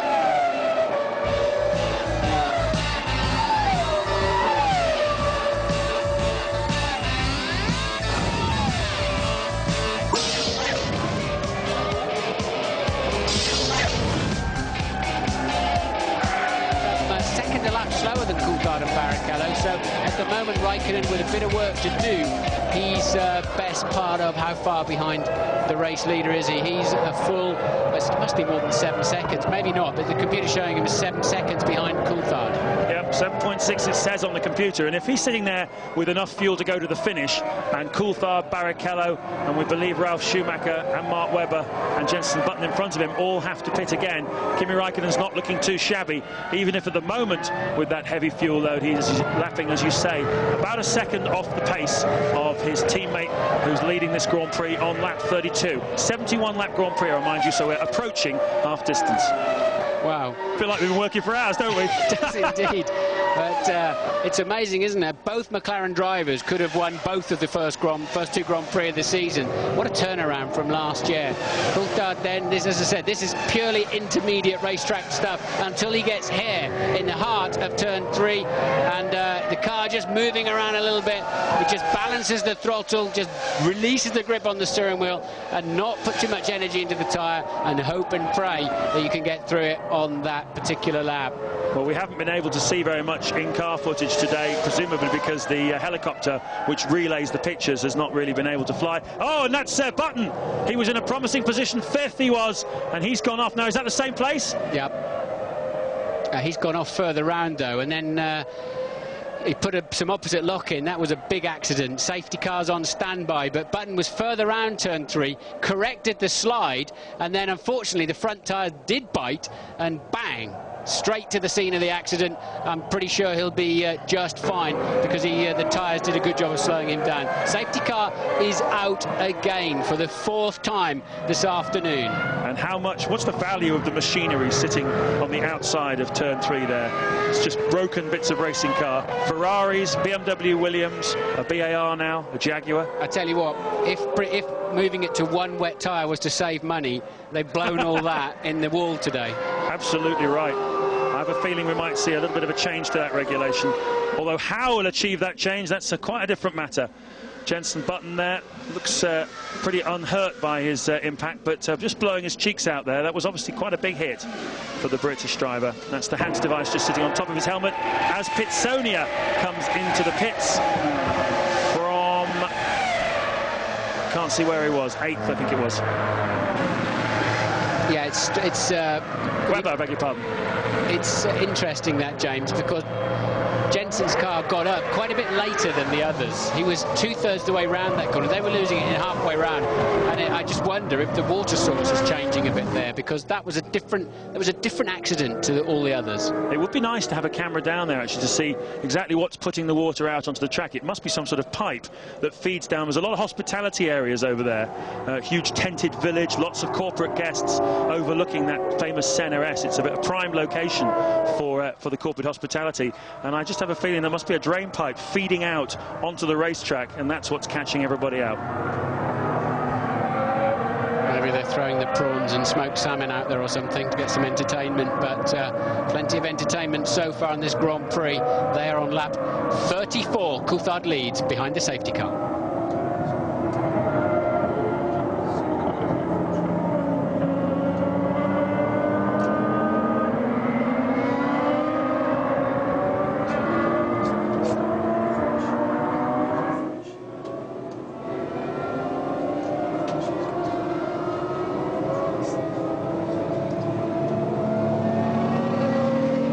intriguing strategic considerations here as Antonio Pizzonia walks back, still managing a thumbs up for the Brazilian crowd, and you can hear their response to him. It's not been a great start to his Formula One experience, Martin. He's not really shone at all in that Jaguar in the first 3 Grand Prix. He's really been a long way behind Mark Webber in pace and not really shown all that much. Hey, yeah, he has. That's interesting.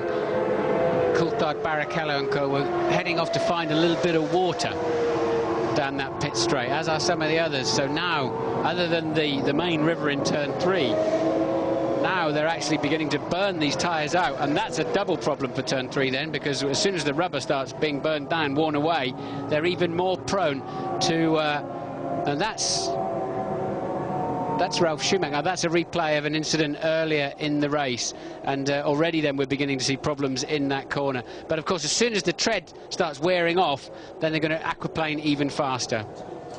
Yep, they're using the that's a nasty one, isn't it? They're using the soft intermediate tyres. That's the Ferrari of Michael Schumacher. That's something you don't see every day. And the corner workers there having to dive out of the way as well. But they're on standby. They really are on red alert for everybody that's coming to join them here this afternoon on the outside of 3. That's Buttons. You see the front tyres, as Martin said, just bit. And that was a bad hit, wasn't it? It was indeed. The double layer of tyres doing a great job there.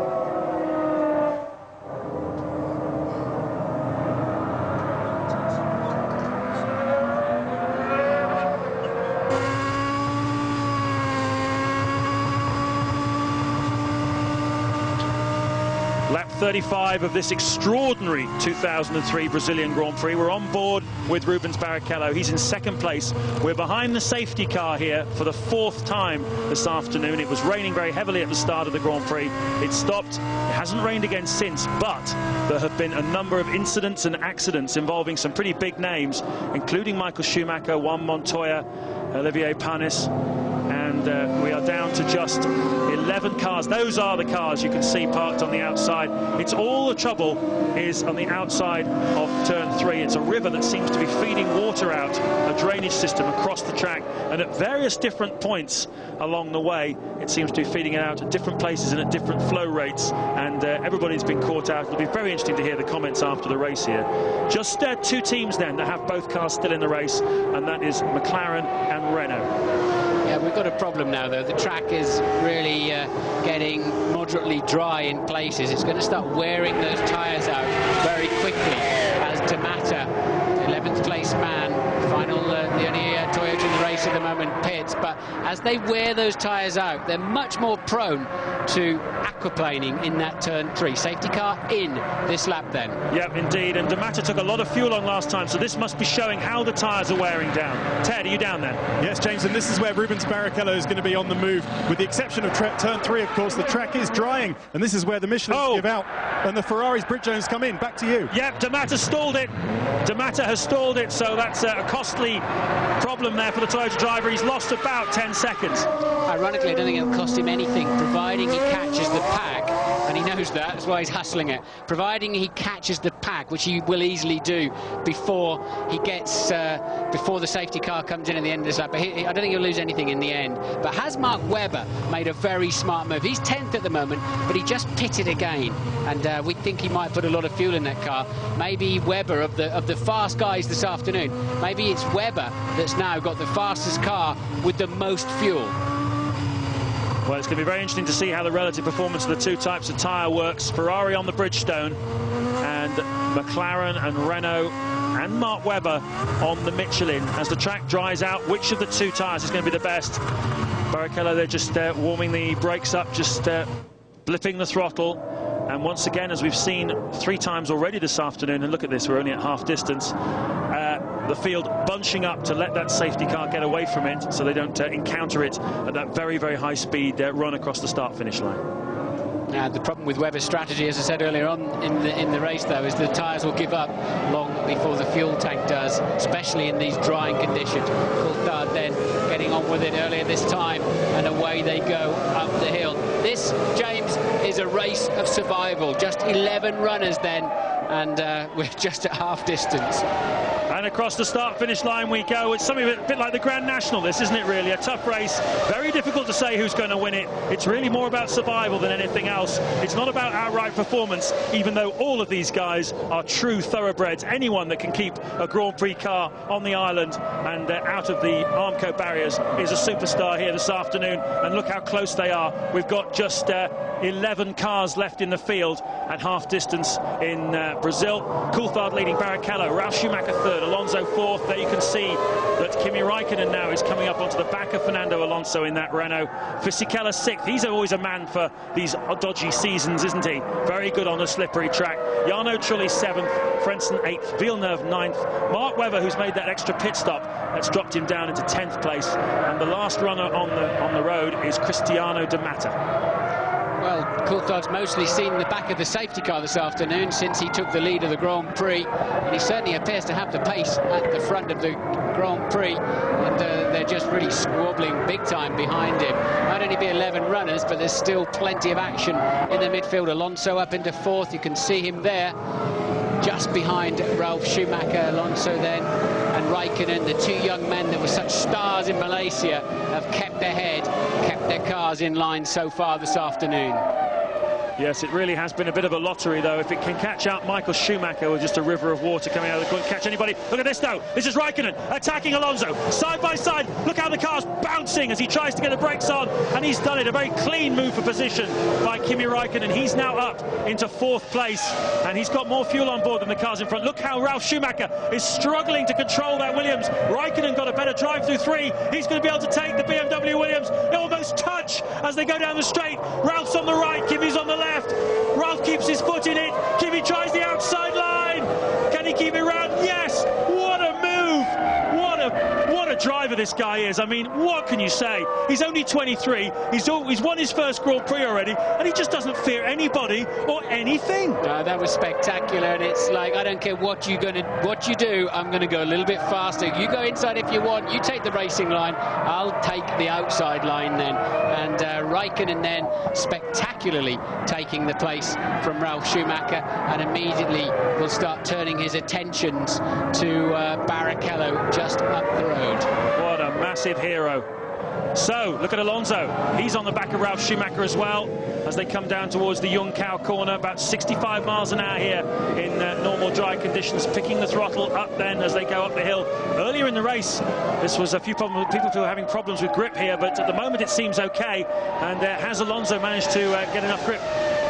One of the problems he's going to have here is the horsepower disadvantage to the BMW engine in front of him. It just doesn't allow him to get close enough, even though the car does appear to be pretty good under braking, doesn't it? Yes, it does. It was in Malaysia, remember, but Coulthard has just done a new fastest lap of the race, so it rather confirms that most of the track is getting drier, apart from the famous, infamous turn 3 there.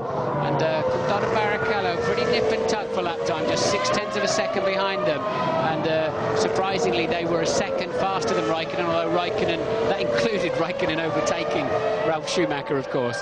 Let's just give you an indication then of how this track has changed. When we were having the heavy conditions, we were around about the 1:30 range, low 1:30s. Then it came down to 1:28s, 1:25s before the last safety car period. And now the front runners are lapping in the high 1:23s. So that's how much the track has improved as the rain has gone away. It hasn't rained at all since the start of the Grand Prix, and you can see a dry line emerging now. So Coulthard leads by 0.6 of a second. Raikkonen 4.1 seconds behind second place man Barrichello. Ralf Schumacher's fourth, 1.4 seconds behind Raikkonen. Alonso fifth, just 0.2 behind Ralf in fourth. Fisichella sixth, Trulli seventh. Webber moving up now from that second stop to eighth. Frentzen, Villeneuve, who we haven't seen all afternoon, and De Mata. New fastest lap of the race, 1:23.2 by Rubens Barrichello, and that is why he's glued to the gearbox of the McLaren.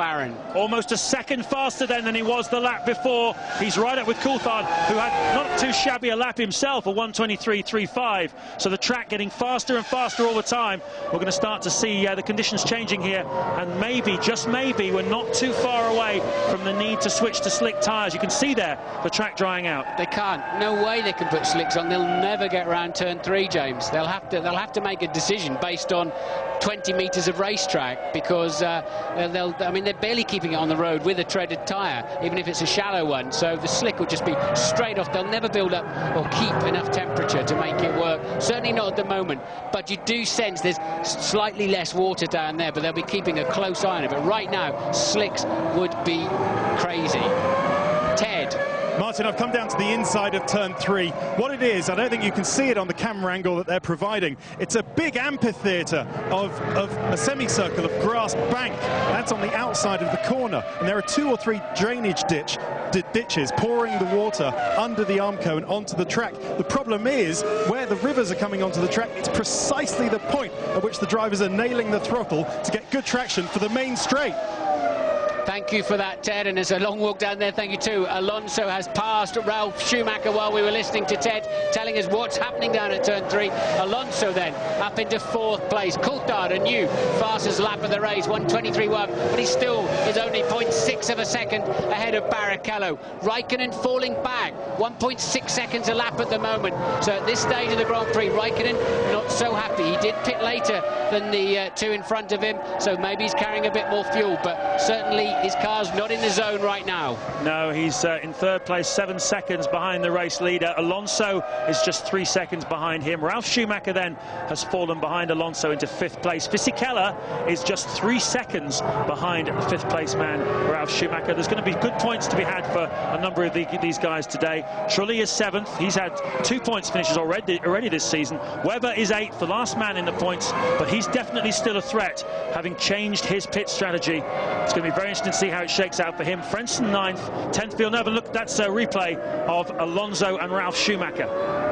That's good stuff if Alonso gets around the outside of Magullo. They're driving, all the kids are driving all around the outside of him this afternoon, and that was extremely impressive from Alonso. Around the outside of Magullo, that was actually probably taking too much of a risk in reality. Yeah, it was a very brave move. So both Fernando Alonso and Kimi Raikkonen, 21 years old and 23 years old, again attacking drivers here at Interlagos when conditions are difficult. Incident involving car number 8 under investigation by the race stewards, and that is Fernando Alonso. I wonder if it's anything to do with that move. Well, I doubt it, because I couldn't see any reason why. Maybe it's speeding or something in the pit lane, because he certainly didn't do anything wrong there, did he? But Coulthard really under pressure now. Barrichello just set a new fastest lap. They're just edging a 1/10 of a second off. There it is, 1:23.0. And in the middle of the lap, Coulthard, it seems to have enough grip, but for some reason, under braking, Barrichello can just take a few metres out of him. Drive-through penalty then for car number 8, overtaking under yellow flags. That was what the incident was. Presumably it was the move on Ralf Schumacher. What we couldn't see from the TV pictures was whether there were waved yellow flags down there in the corner where he passed him. I don't think there was. There's hardly enough cars. We seem to know where they all are at the moment. I tell you where I bet that was, James. Bit of a guess, but I bet he overtook somebody before he passed the start-finish line behind the safety car. You're not allowed to pass till you've crossed the start-finish line, and I don't know if 21-year-olds read the rule book properly. Well, they've got teams to tell them as well, but yes, it's quite possible, isn't it? Look at Rubens, though. He's getting closer now to the back of David Coulthard, and one senses an attack coming here from the Ferrari driver. 29 laps to go here at Interlagos. Anyone could win this race, but Rubens is on the move. Yeah, Coulthard really struggling now with grip. In comes Alonso for the drive-through. Coulthard felt the need then to already go defensive. He knows he's beginning to struggle compared to Rubens Barrichello, but they're still pulling away from the rest of the field. At sort of 2.5 seconds a lap, these leading pair. They are absolutely hooked up. Well, both of them sense a chance to win. Rubens Barrichello was second last time out in Malaysia. David Coulthard has already tasted the winner's champagne this year at Melbourne, Australia, and he really senses a chance to get on top in the World Championship, particularly for both of these guys, as Michael Schumacher is not scoring any points this afternoon. The world champion has put his car into the tyre barriers and has been out of the race now for some time, so a great opportunity now for both of these guys. Yes, I wonder if McLaren will be thinking about a stop soon for Coulthard. Seems like he's struggling for mechanical grip. He's understeering a lot in the high speed. He's struggling a bit on traction as well. And as I said, the Ferrari definitely got Barrichello definitely more confidence under braking. Well, Coulthard pitted on lap 19. We have had 3 more safety cars since then, but certainly His fuel would have taken him under normal circumstances sort of into the mid-40s, so he's probably going to run out of fuel before too long anyway, and maybe, as you say, he might feel that a change of tyres is the right thing. Rubens Barrichello, we believe, also has to stop again.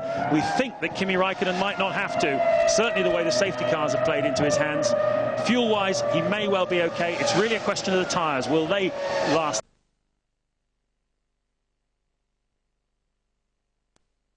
Of this leading bunch, albeit still 1.7 seconds a lap slower, and this pair are just absolutely driving away from the field at the moment. They're racing each other, they're pulling each other, pushing each other, and do not want to yield. This whoever wins this race today, I'm sure, will put the trophy somewhere very special. This is such a sporting challenge. It's very, very difficult, and whoever wins this race today will well and truly deserve it.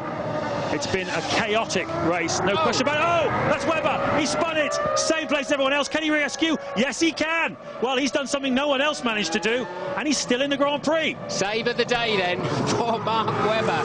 That was amazing. Looked like he was on his surfboard in Bondi Beach, didn't he? Hooked it all up and just carried on. Nicely done. Best save since Gordon Banks. Fantastic. So, lap 44, look at this battle here at the lead, for the lead between Barrichello and Coulthard. This time round, Barrichello not quite so close to David Coulthard. And, he's made a mistake, and Barrichello's through into the lead. Listen to the crowd.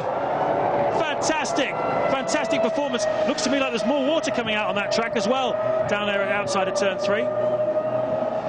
Rubens takes a wider, higher line. And the crowd don't like that very much, do they? The boy who grew up 2 streets away from this racetrack now leads the Grand Prix.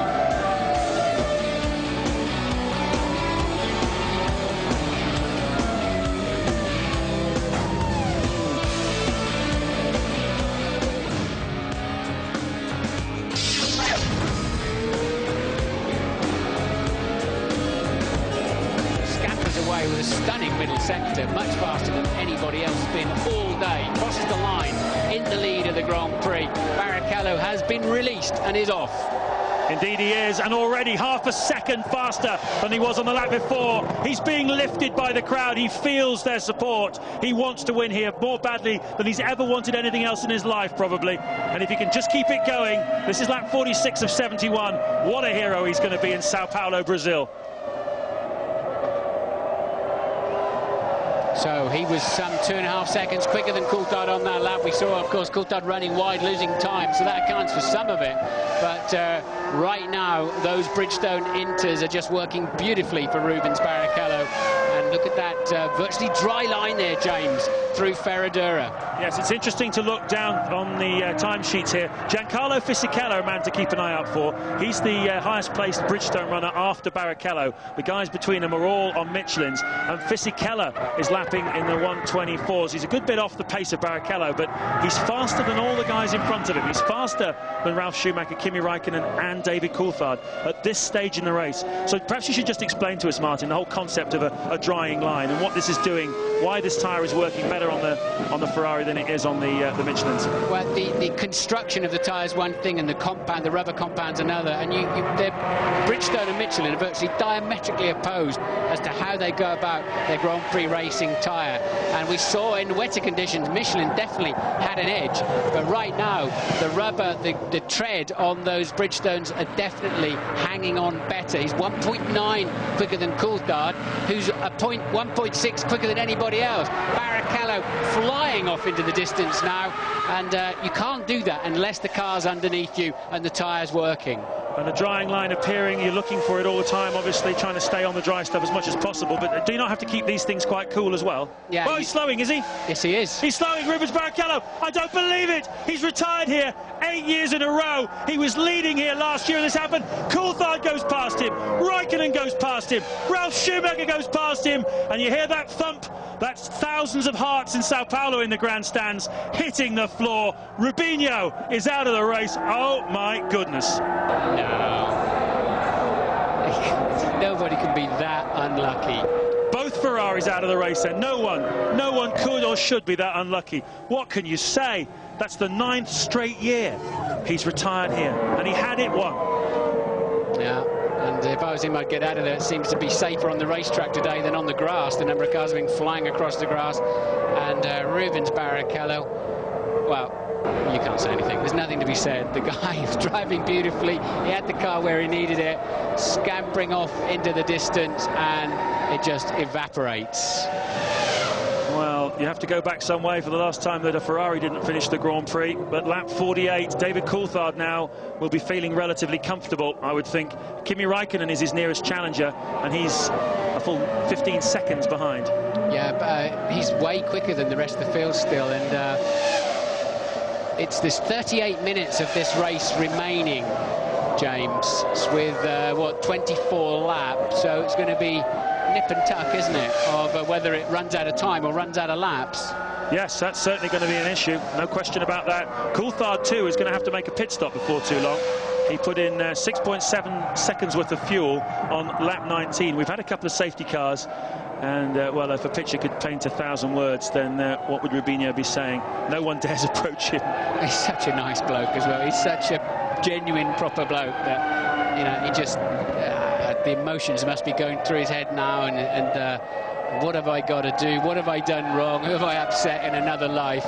Because, you know, as I said earlier, he grew up 2 or 3 streets away from here. Oh, Coulthard getting a big slide into the Young Cow corner, and hold on to it and heads into, or towards another lap. When can we expect these McLaren in the pits? So difficult to work out. We don't know how much fuel they save behind the 4 safety cars. We can have a guess at it, and they use about half as much fuel, but this is a tricky afternoon. The engineers will know exactly, of course, in the pits, because they've got the information being beamed from the car. Ted? I'm just at the back of the Ferrari garage, Martin. I can tell you, I just spoke to Ross Brawn. I said, what happened? He said, I don't know. He's gone into the back of the garage, have a look at the telemetry screens, see what he can find out. I'll let you know as soon as we know. Well, yeah, Ross Brawn there, the technical director of the Ferrari team, obviously having a bit of a look at it. Ralf Schumacher has dived into the pits, so he's the first of the front runners to make his second stop of the afternoon. He's taking on fresh rubber, that's what he needs. He's also getting some more fuel. That'll fuel him to the end of this race, no question about that. He came in from 4th position, and he will feed back in behind Trulli, Alonso, Frentzen as well. Hey, this guy's 3rd. Giancarlo Fisichella in the Jordan on the Bridgestone intermediate tyres is in 3rd place in the Grand Prix. Now, we haven't really seen when he made his pit stop earlier on. He came in, we know, on lap 7 and put a lot of fuel in the car. So we presume he has to come in again as he just puts another lap there on Cristiano Di Matta. But he's a figure. Yeah, but look at that McLaren. That's Kimi Raikkonen, 2nd place man. Raikkonen had a very slow lap last time around, 4 or 5 seconds off the pace. So Fisichella now just 2.5 seconds adrift of the 2nd place man. Jordan desperately needs some points this afternoon. Furman's out of the race, broken suspension. Be surprised if Furman's car didn't have a tag earlier on in the race. But Fisichella then homing in on Kimi Raikkonen.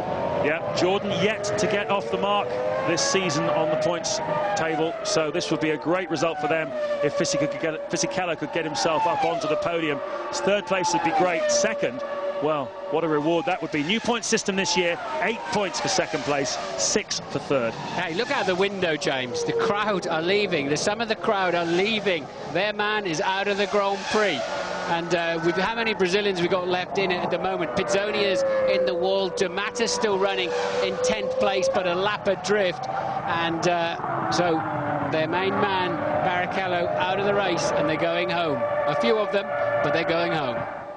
Well, there have been yellow flags been shown at turn 5 for some time now. They've taken those in, and clearly a lot of drivers having to be very careful not to fall into the same trap as Fernando Alonso, who overtook a car under waved yellow flags. If you add that problem that he had to the problem of having to come in again for tyres because for some reason he was on slicks at the wrong moment, and Alonso being in 4th place looks like quite a mighty effort, really, considering the setbacks he's had. Let's face it, he's only 28 seconds behind the race leader after all that's happened to him. Yes, but again, if he caught the snake up behind the safety car, another stop wouldn't have actually cost him anything in terms of racetrack time. Coulthard leads by 21 seconds last time around, and he's now lapping in the late 1:25. When will he have to stop? Does Kimi Raikkonen have to stop? And Coulthard, if not, I would have thought Kimi does, I have to say. But, oh, David just hanging on to it. But that's the point I was talking about. As soon as the tyres start wearing, you're going to start aquaplaning earlier. Trulli and Frentzen. Look at this. This is a scrap for 5th place. You saw Villeneuve get a mighty slide on there through the left-hander leading out of the back straight. And these three right together, 5th, 6th and 7th. Frentzen, Trulli, Villeneuve. That's a fantastic scrap going on. They're about a half a minute behind race leader David Coulthard. And these conditions not getting any easier at all. The tyres, as you say, Martin, wearing away. And this is a very difficult time to be on the racetrack. Yes, if you've got fresh tyres on, you've got a much better chance of getting through turn 3 there. So we've got 10 runners then, and of course points-paying positions for the first 8. So that's why it's rather frantic. Ralf Schumacher's now back in 9th, D'Amato 10th. So a great opportunity for World Championship points today for Jaguar, Jordan, and Toyota maybe not. Certainly Sauber with Frentzen in 5th place at the moment if he can stay there. But I tell you, the man to watch at the moment is Mark Webber. That last lap was his fastest of the race so far.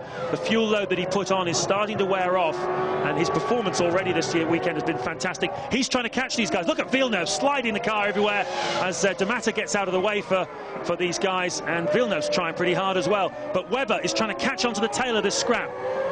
Raikkonen has now speeded back up again. He's now closing the deficit to David Coulthard. And look, Villeneuve trying and looking. We've seen so many cars passed on the outside, the inside, everywhere. Villeneuve up on the curbs. He'll lose a lot of traction. And watch the Renault just pull away from him. You cannot run the curbs in these conditions. You can't always help it. Fisichella is pushing hard as well. He's just done his fastest lap of the race, and he's pushing Raikkonen along. And they're catching race leader David Coulthard.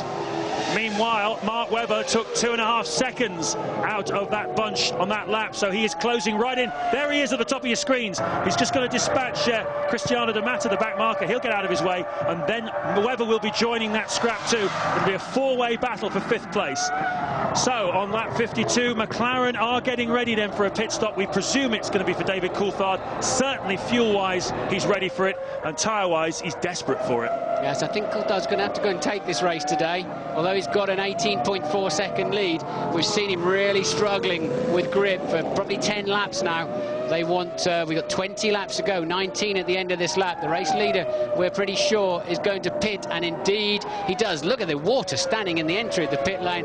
Coulthard then has got to get it slowed down. Just hope he didn't go over that white line speeding, otherwise he'll get a penalty. And Coulthard comes into the pit lane. He needs a super quick stop. He does. The target here is to get back out in front of Fernando Alonso. Kimi Raikkonen's going to pass him. I think Fisichella will as well. Ted. It's all going very, very, very well for David Coulthard. Wet tyres go on again. Now he's away. I can just tell you very quickly that I've been to Ferrari again, and they say that it was a complete shutdown of the car. They won't know what the problem was until they get the actual car back to the pits. The telemetry showed nothing.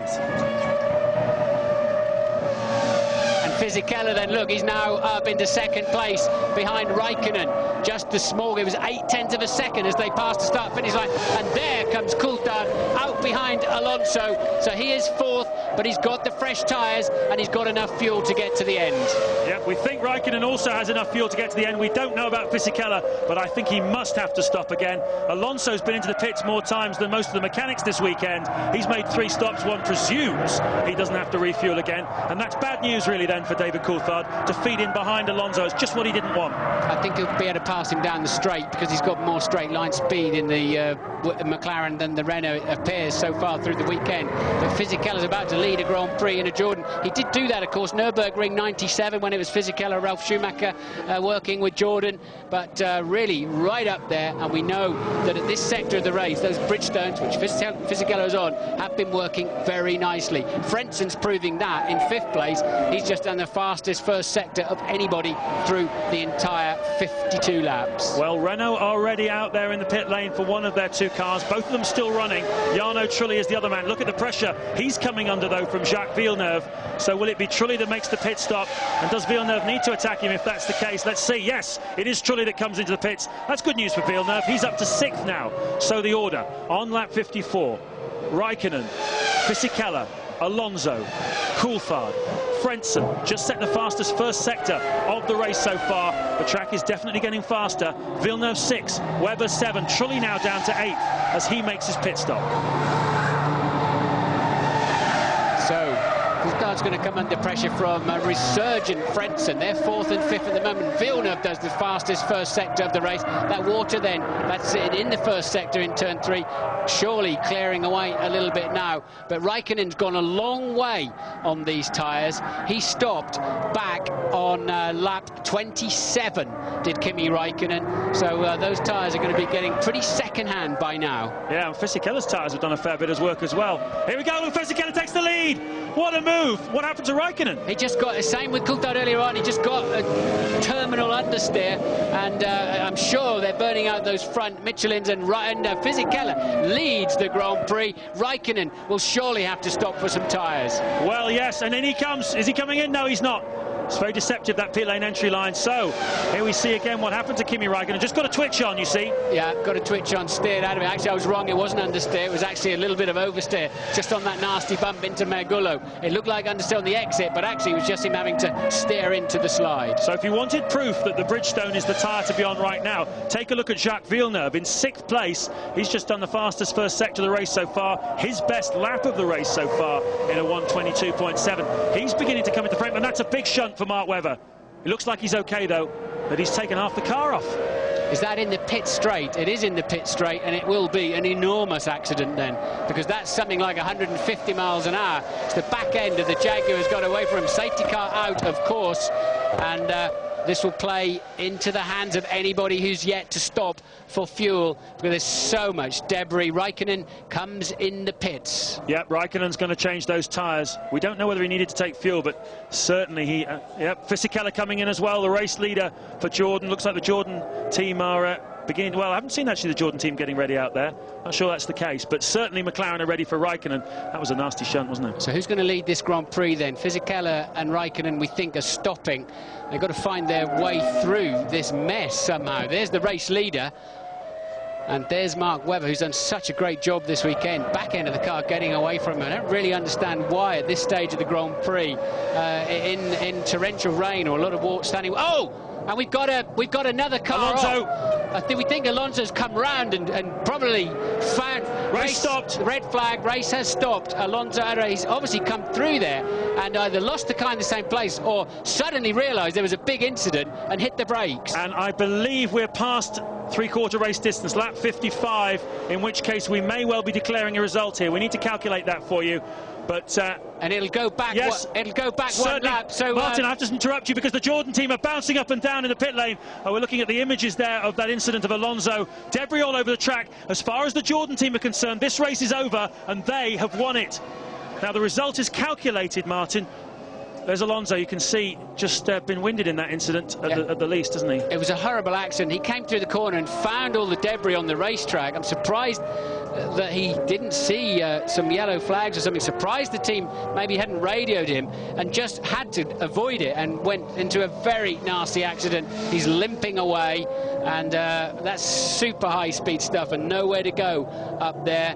And Alonso choosing to sit down at this stage and collect a bit of oxygen in his lungs, I'd imagine. And you can see the front wing of his car sitting there. But they do a count back. We'll have to see what the count back is to the last complete lap. So was it Raikkonen or was it Fisichella? Yeah, what lap did Fisichella pass Raikkonen? Oh! Nasty. He hit the stationary tyre, of course, and terrible accident there for Fernando Alonso. I just cannot believe, with flags and radio, he wasn't aware that that was all situated on the high part of the racetrack here. Yeah, he's taken a big hit there, hasn't he? No, that was a very, very nasty accident for Fernando Alonso. Let's hope he's okay. He's sitting down, and you can see the medics have got to him very swiftly. So, well, we came on the air saying, how could we possibly explain to you the circumstances that had led up to this Grand Prix? But it'll take some time to pick the bones out of this one. There's Kimi Raikkonen. You can see he's got new tyres on that car. We're waiting to see whether or not we are going to restart it. Certainly, if we're more than 75% of the way through the race, then that would be a result. And I think we are more than 75% of the way through this 71-lap Grand Prix. And those pictures tell their own story. That is the Jordan team. In the foreground there is Nessie, one of the truckies who joined that team from Arrows, and He's obviously been a good luck talisman for them. That's Alonso there. You can just getting treatment, Martin. I'm just reading Article 160 here of the regulations that should, for any reason, the end of the race signal be given before the scheduled number of laps are completed, or the prescribed time has been completed, the race will be deemed to have finished when the leading car crossed the line before the signal was given. So he did cross the line in the lead, didn't he? Fisichella wins the Grand Prix if they choose not to restart, and you have to believe with 27 minutes remaining. And that's a Jordan on fire in the pit lane. It's Fisichella, of course. The car's on fire. The race-winning car in Parc Fermé has caught fire. Well, if ever you wanted a bizarre day, this is surely it. Take it easy to the airport. It's just all happening, isn't it? As Eddie Jordan, Fisichella passed him, of course, in Megullo, didn't he? So Junção crossed the line in the lead. It wasn't on the red flag lap, it was the lap before. So the winner of the Grand Prix, if they choose not to restart, there are 27 minutes remaining of the Grand Prix, but we're running out of time, and we'll take a short break. Yes, we'll come back to Interlagos in just a moment. Extraordinary circumstances. Fernando Alonso still being treated by the side of the track. The race was stopped by the Mark Webber crash. Alonso actually collided with the wheel of Webber after the race was officially stopped. There was still conjecture about whether there would be a restart, but having passed the necessary number of laps, there's no doubt that we will get a decision, but the big question is how many laps back do we go to count the winner? It is officially 2 laps back, so we'll come back and try and sort that out for you in just a moment.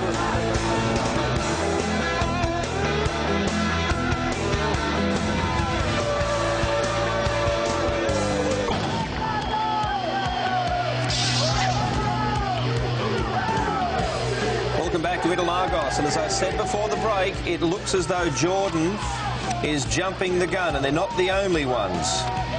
In a very confusing day here in Brazil, you have to go back 2 laps before the crash that stops the race. The crash was Mark Webber's. You go back 2 laps and it's Raikkonen winning the race from Fisichella. Difficult circumstances for poor old Jordan. I believe Ron Dennis from McLaren was stony-faced. They were not celebrating, but they were questioning what was happening. Now, we'll just recap for you. We haven't had it confirmed yet officially, but we think it's Raikkonen, Fisichella, Alonso. It's the top 3. There is still the remains of the Alonso crash, and Fernando not feeling too well. He probably won't be able to make it to the podium by the sound of it.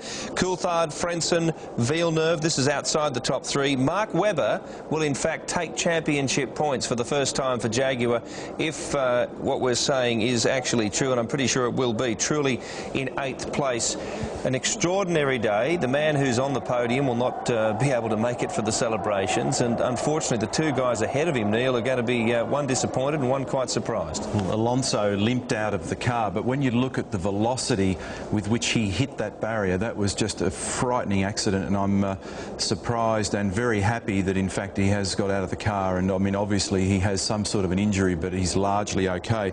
I've got the FIA Formula 1 sporting regulations, Bill, and you've got to go to stopping the race case C, which we knew was likely to be the case, and on a day like this I had them ready to hand. But if 75% or more of race distance, brackets rounded up to the nearest whole number of laps, which we pre-calculated at 54, the cars will be sent directly to Parc Fermé, and the race will be deemed to have finished when the leading car crossed the line at the end of the lap, 2 laps prior to that which the signal to stop was given.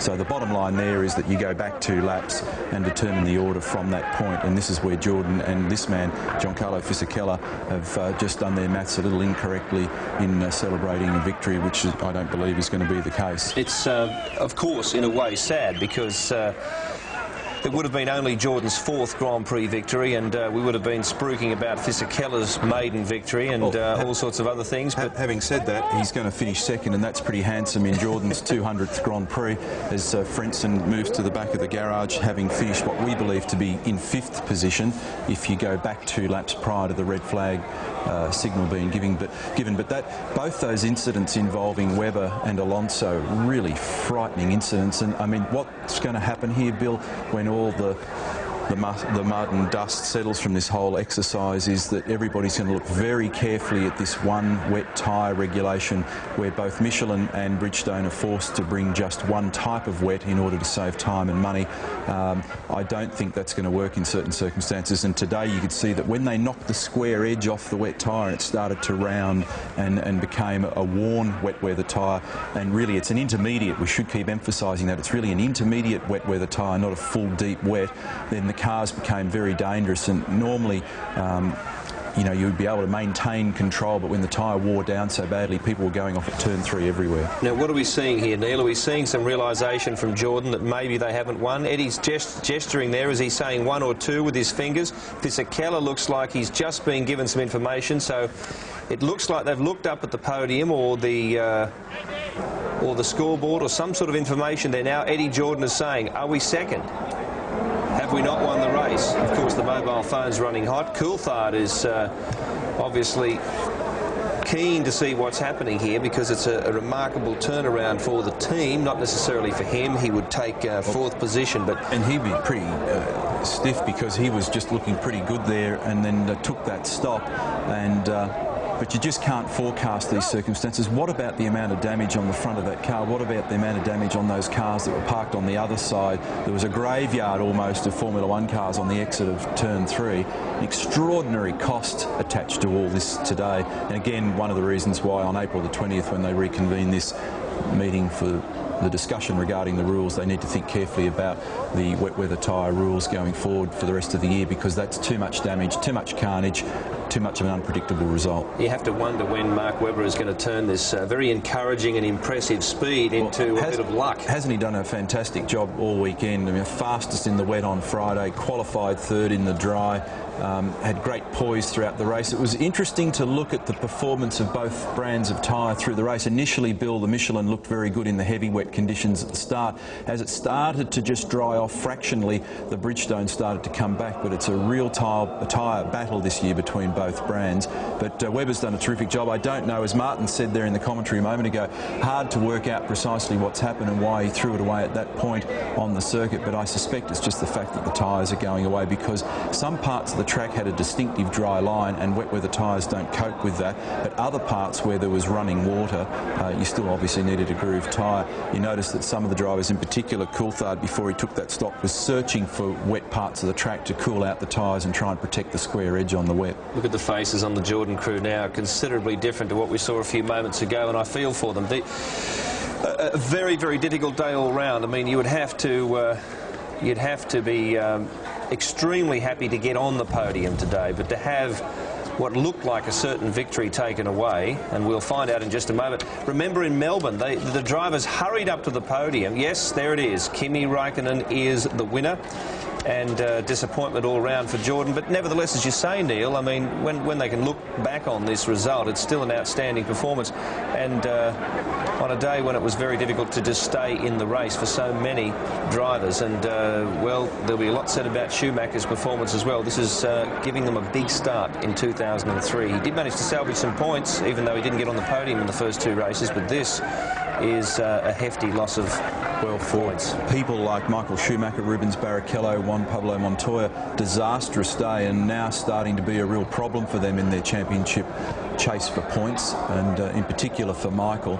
So it'll be San Marino before he potentially corrects things. But look at a number of corrections, the amount of drama that various people were having through the course of this motor race, and just lacking grip. And Eddie Jordan reflecting with his crew, but still a tremendous performance for them. And Fisichella in the back stages of the race, we were watching the live timing here. He had great lap speed. That little car was working well, and those tyres, the Bridgestone tyres on that car, were functioning well. He was continuing to pile on the pressure. He described yesterday his qualifying lap as near perfect. He said it was just a terrific lap and the car was working extremely well, and let's hope that they're going to be more competitive. They've certainly had a tough run in the early couple of races.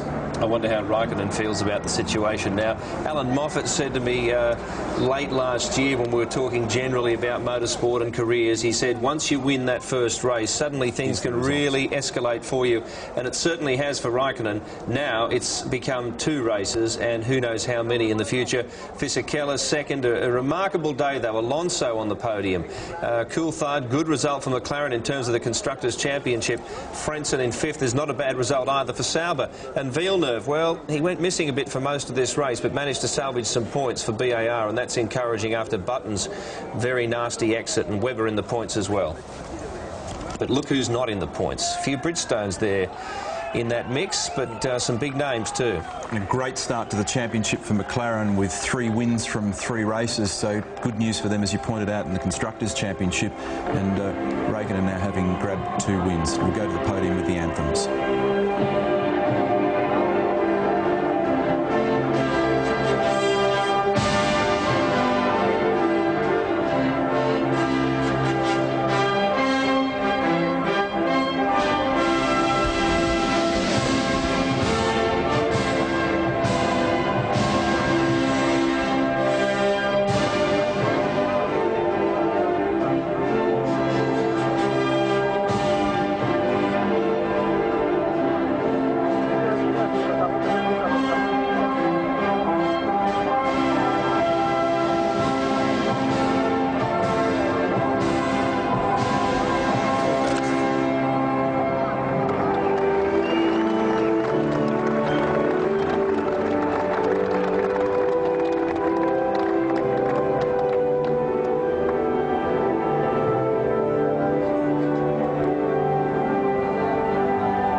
Well, the old saying, if it doesn't rain, it pours. You can say that of the weather in Brazil, and you can say that of the career of Kimi Raikkonen. He finally breaks through, and then within a couple of weeks has win number 2 in the World Drivers' Championship. And on that subject, his lead is strengthened. And what a turnaround these new rules have produced. Not perhaps directly, but certainly the reshuffling of the field, coupled with circumstances like the weather we've seen this weekend, has seen a lot more passing than we're used to, and some drama as well. I don't know whether we'd like to see so many crashes, so many big names out of the race, but I think that was more due to the conditions than the rules themselves. Nevertheless, you cannot argue with the results, and the championship has been shaken up. I suppose if you're a Schumacher fan, you would argue that perhaps the best driver hasn't been able to produce his best, but still the mistakes have been there, and we saw that again today.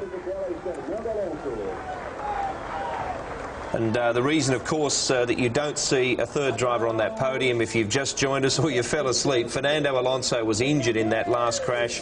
After Webber's crash actually stopped the race, it was Webber's crash that caused the stoppage. Alonso crashed into debris, hit Webber's wheel, and looks okay, but is injured and couldn't make it onto the podium, which is disappointing because it was a landmark result for him. His second, third place for him in a row.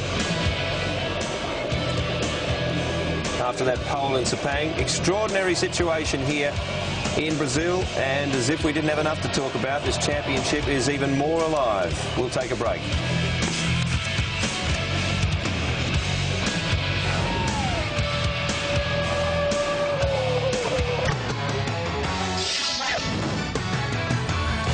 Well, that'll keep you awake on an early Monday morning in Australia, but Fernando Alonso will have one heck of a headache after that nasty crash. Mark Webber crashing, and that was very disappointing to see, but there was some good that came out of it when they took the results back 2 laps to confirm the finishes. Webber did in fact get in the points, and Alonso, of course, managed to get well, theoretically on the podium. He didn't physically get there because of that crash. We hope he's okay for the next round in a couple of weeks. 4 safety cars out before the race stoppage. We had 10 finishes, Neil.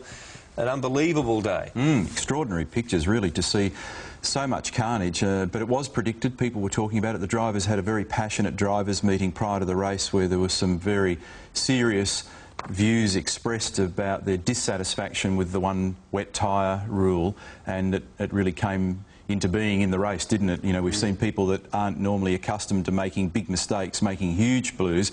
I think hopefully everybody's come away from this without at least serious injury. It was very heartened to see that Alonso got out of the car and at least waved and then sat down and he was limping, so if he's got a problem it might be with his leg or his foot or ankle or something like that. But when you look at the velocity and the impact that he has with that wall, it's quite extraordinary that the bloke's able to get out at all, and let alone, you know, with hopefully what is a minor injury. And once again, the effectiveness of these new rules has been clouded, if you'll pardon the pun, by the weather conditions today. But I think it's fair to say they still had an effect. I mean, they did have an effect in terms of the order in which they began the race, and therefore perhaps some of the tactics that were played out during the race. Yes, I think there's no doubt that it throws up an element of uncertainty about the whole thing. Now, whether that's good or bad for the business needs to be debated when they finally do sit down and yak about it, but it certainly throws up uncertainty. But we've got very much an alive World Formula One Championship. There's a lot going on. There are people that are buried in the points that shouldn't be there, or some people haven't even had a score on the board so far this year that should have. And Schumacher, that is Michael, of course, under a little bit of pressure now, especially as, even though it's early in the season, the cars that are ahead of him are clearly very, very good, and the drivers very, very good too. Let's hear from the men on the podium. Difficult to know where to start in that race, really, but let's talk about your start. Brilliant, taking the lead of the race when you did. Well, yeah, I think so. Of course, the first fill-ups was quite difficult to know what is the conditions, and after that I got past the other cars, and it was much easier to drive on the first place because there was no spray from the other cars, and things were going well. And then there was a safety car, and I don't know. Now afterwards, it was a good decision that we didn't come in on the first safety car, and. Oh, things went quite well all race, but then of course, I don't know, maybe we were a little bit lucky, but in the end wins win always, and that's only what matters. Can you just explain again why you didn't come in on that first safety car? I think so, it came so quickly that we didn't make the decision enough quickly, but in the end it was a right decision, and thanks for the team, and was difficult race because the conditions was so bad, and safety car after safety car was all the time, and but pretty happy. You were losing time to David towards the end there. What was the problem? I think so, because I came in later and the tyres were more new than him, and then they were training more, and before they came down on almost slicks, it took a little while, and I was not able to push so hard. Moving to Giancarlo. Giancarlo, on a circuit you love, at Jordan Ford's 200th Grand Prix, nearly a fairy tale ending for you. Yeah, it's a great day anyway. First of all, I have to say I am very disappointed for twice. First of all, for Fernando. I hope for himself he's right. And then because I won the race, but the rules, you know the rules, it's when there is a red flag, it's one lap before, so I am very sorry about that, but I never believed to finish in second position, so it's a great day anyway. Was there a moment when Eddie Jordan and the team were saying to you, Giancarlo, you've won? Well, yeah, we really believed that just after the race. It was fantastic, it was amazing moment, but unfortunately I finished second. But anyway, I told you it's a fantastic result. I like to say thanks to the team. We did a fantastic strategy, and it's a very important result for us, and keep going for the future, which is very important. A lot of cars, a lot of drivers went off on that section after turn 2. Tell us about the water there and what the problem was. Yeah, it was very difficult driving that condition, especially for us with intermediate tires. There were a few rivers in turn 3, and it was very, very scary, you know, lots of cars spun off there. But I drove very safely. I think I did a fantastic race, and I'm happy. You do feel for him, and I don't think there's any doubt that they told him he'd won the race, because the reaction in the Jordan camp was obvious there. Neil, a strange one for Fissy, because he didn't really turn up. He didn't sort of come into the picture until fairly late in the race, and then we became really aware of his presence and his potential. Well, there were so many people that were on different strategies again. So many people started from the pit lane early. They did what Räikkönen did in Melbourne. They came in on the observation lap, topped up, and then changed the entire strategy. So it was a little bit hard to know precisely who was where. where and what was going to unfold in the race. As the race did unfold, he was clearly in a competitive position, and we were looking at the lap-by-lap time splits on the way, and he kept on getting quicker, which suggests that the tyres that he had and the way his car was using them, and indeed the way he was using them, were standing up pretty well. So he was looking pretty strong at the end. A new perspective on the championship. When we come back after the break, we'll wrap it all up for you from Interlagos.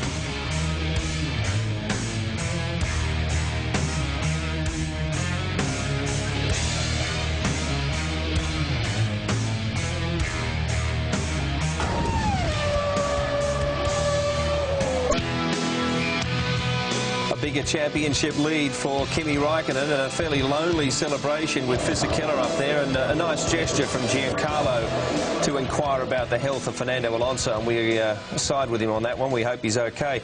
But Neil, apart from all that, a very confusing race, and I wonder just how the FIA will look back on this particular event in the scheme of things. Well, it's certainly going to be discussed in great detail, no doubt, in this forthcoming meeting where they talk about whether or not they're going to alter the rules. Clearly, the thing is that there's a reasonable case now for having perhaps another wet tyre option. But does everybody want to go to the expense of having the additional rims? Do they want to go to the expense of carting the tyres around? Probably relative to the cost of the cars that were damaged today and the potential threat to drivers, you would say yes. Rules aside, the Interlagos circuit, obviously a problem on turn 3. I mean, that was just a consistent flow of water, as Martin pointed out, and didn't look good. No, they've got some drainage issues there, but there was a huge rebuild prior to this race meeting, a lot of resurfacing, a lot of improvements to the safety areas, a lot of off-track improvements in the garages and media centre and so on, but still some more work to be done there. Absolutely, and a very difficult situation when you've got a pretty obvious dry line appearing towards the end of the race, but still that severe section of wet, and that must have been a nightmare. As a driver, you've been through that kind of thing yourself. That is... well, everyone's spinning off as well, so you're seeing that too. And I thought, Martin did a great job of explaining just exactly what it's like in a single-seater car when you're totally blinded. Imagine how difficult it is when you can't see and the tyres are losing grip and the track's wet, and these cars are not exactly slow. Well, more great racing ahead of us, not only in Formula 1 but elsewhere. As we take a look at what's ahead, we'll wrap up this event on RPM. The next episode is, of course, on Sunday afternoon, and there'll be plenty to talk about, I'd imagine. Lots of comments will follow this race from all over the world. V8 Supercars Round 2. Same weekend, Phillip Island will bring it to you on Sunday from 2:30. Remember the changed format there, it's one big race. Next Formula 1 event is San Marino. That's the 4th round, so we go back to Europe after the flyaway dramas. That's Sunday, April 20, and we hope you'll stay with us for that. How could you not? Because the racing this year has been quite extraordinary. Been a fantastic start to the season, and I can assure you it's going to get better. We look forward to your company. Thanking very much Neil Crompton and the rest of the crew for this telecast, and goodbye until next time.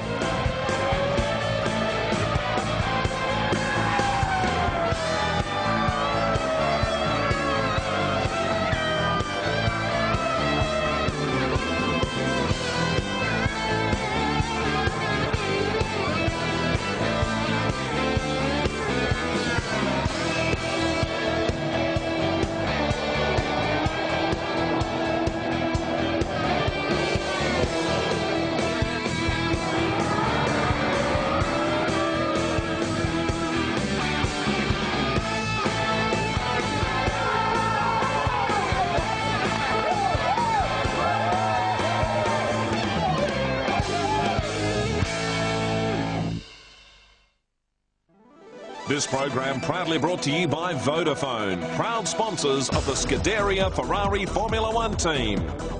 Michelin, discover a new driving experience. And Shannon's, special insurance for special vehicles.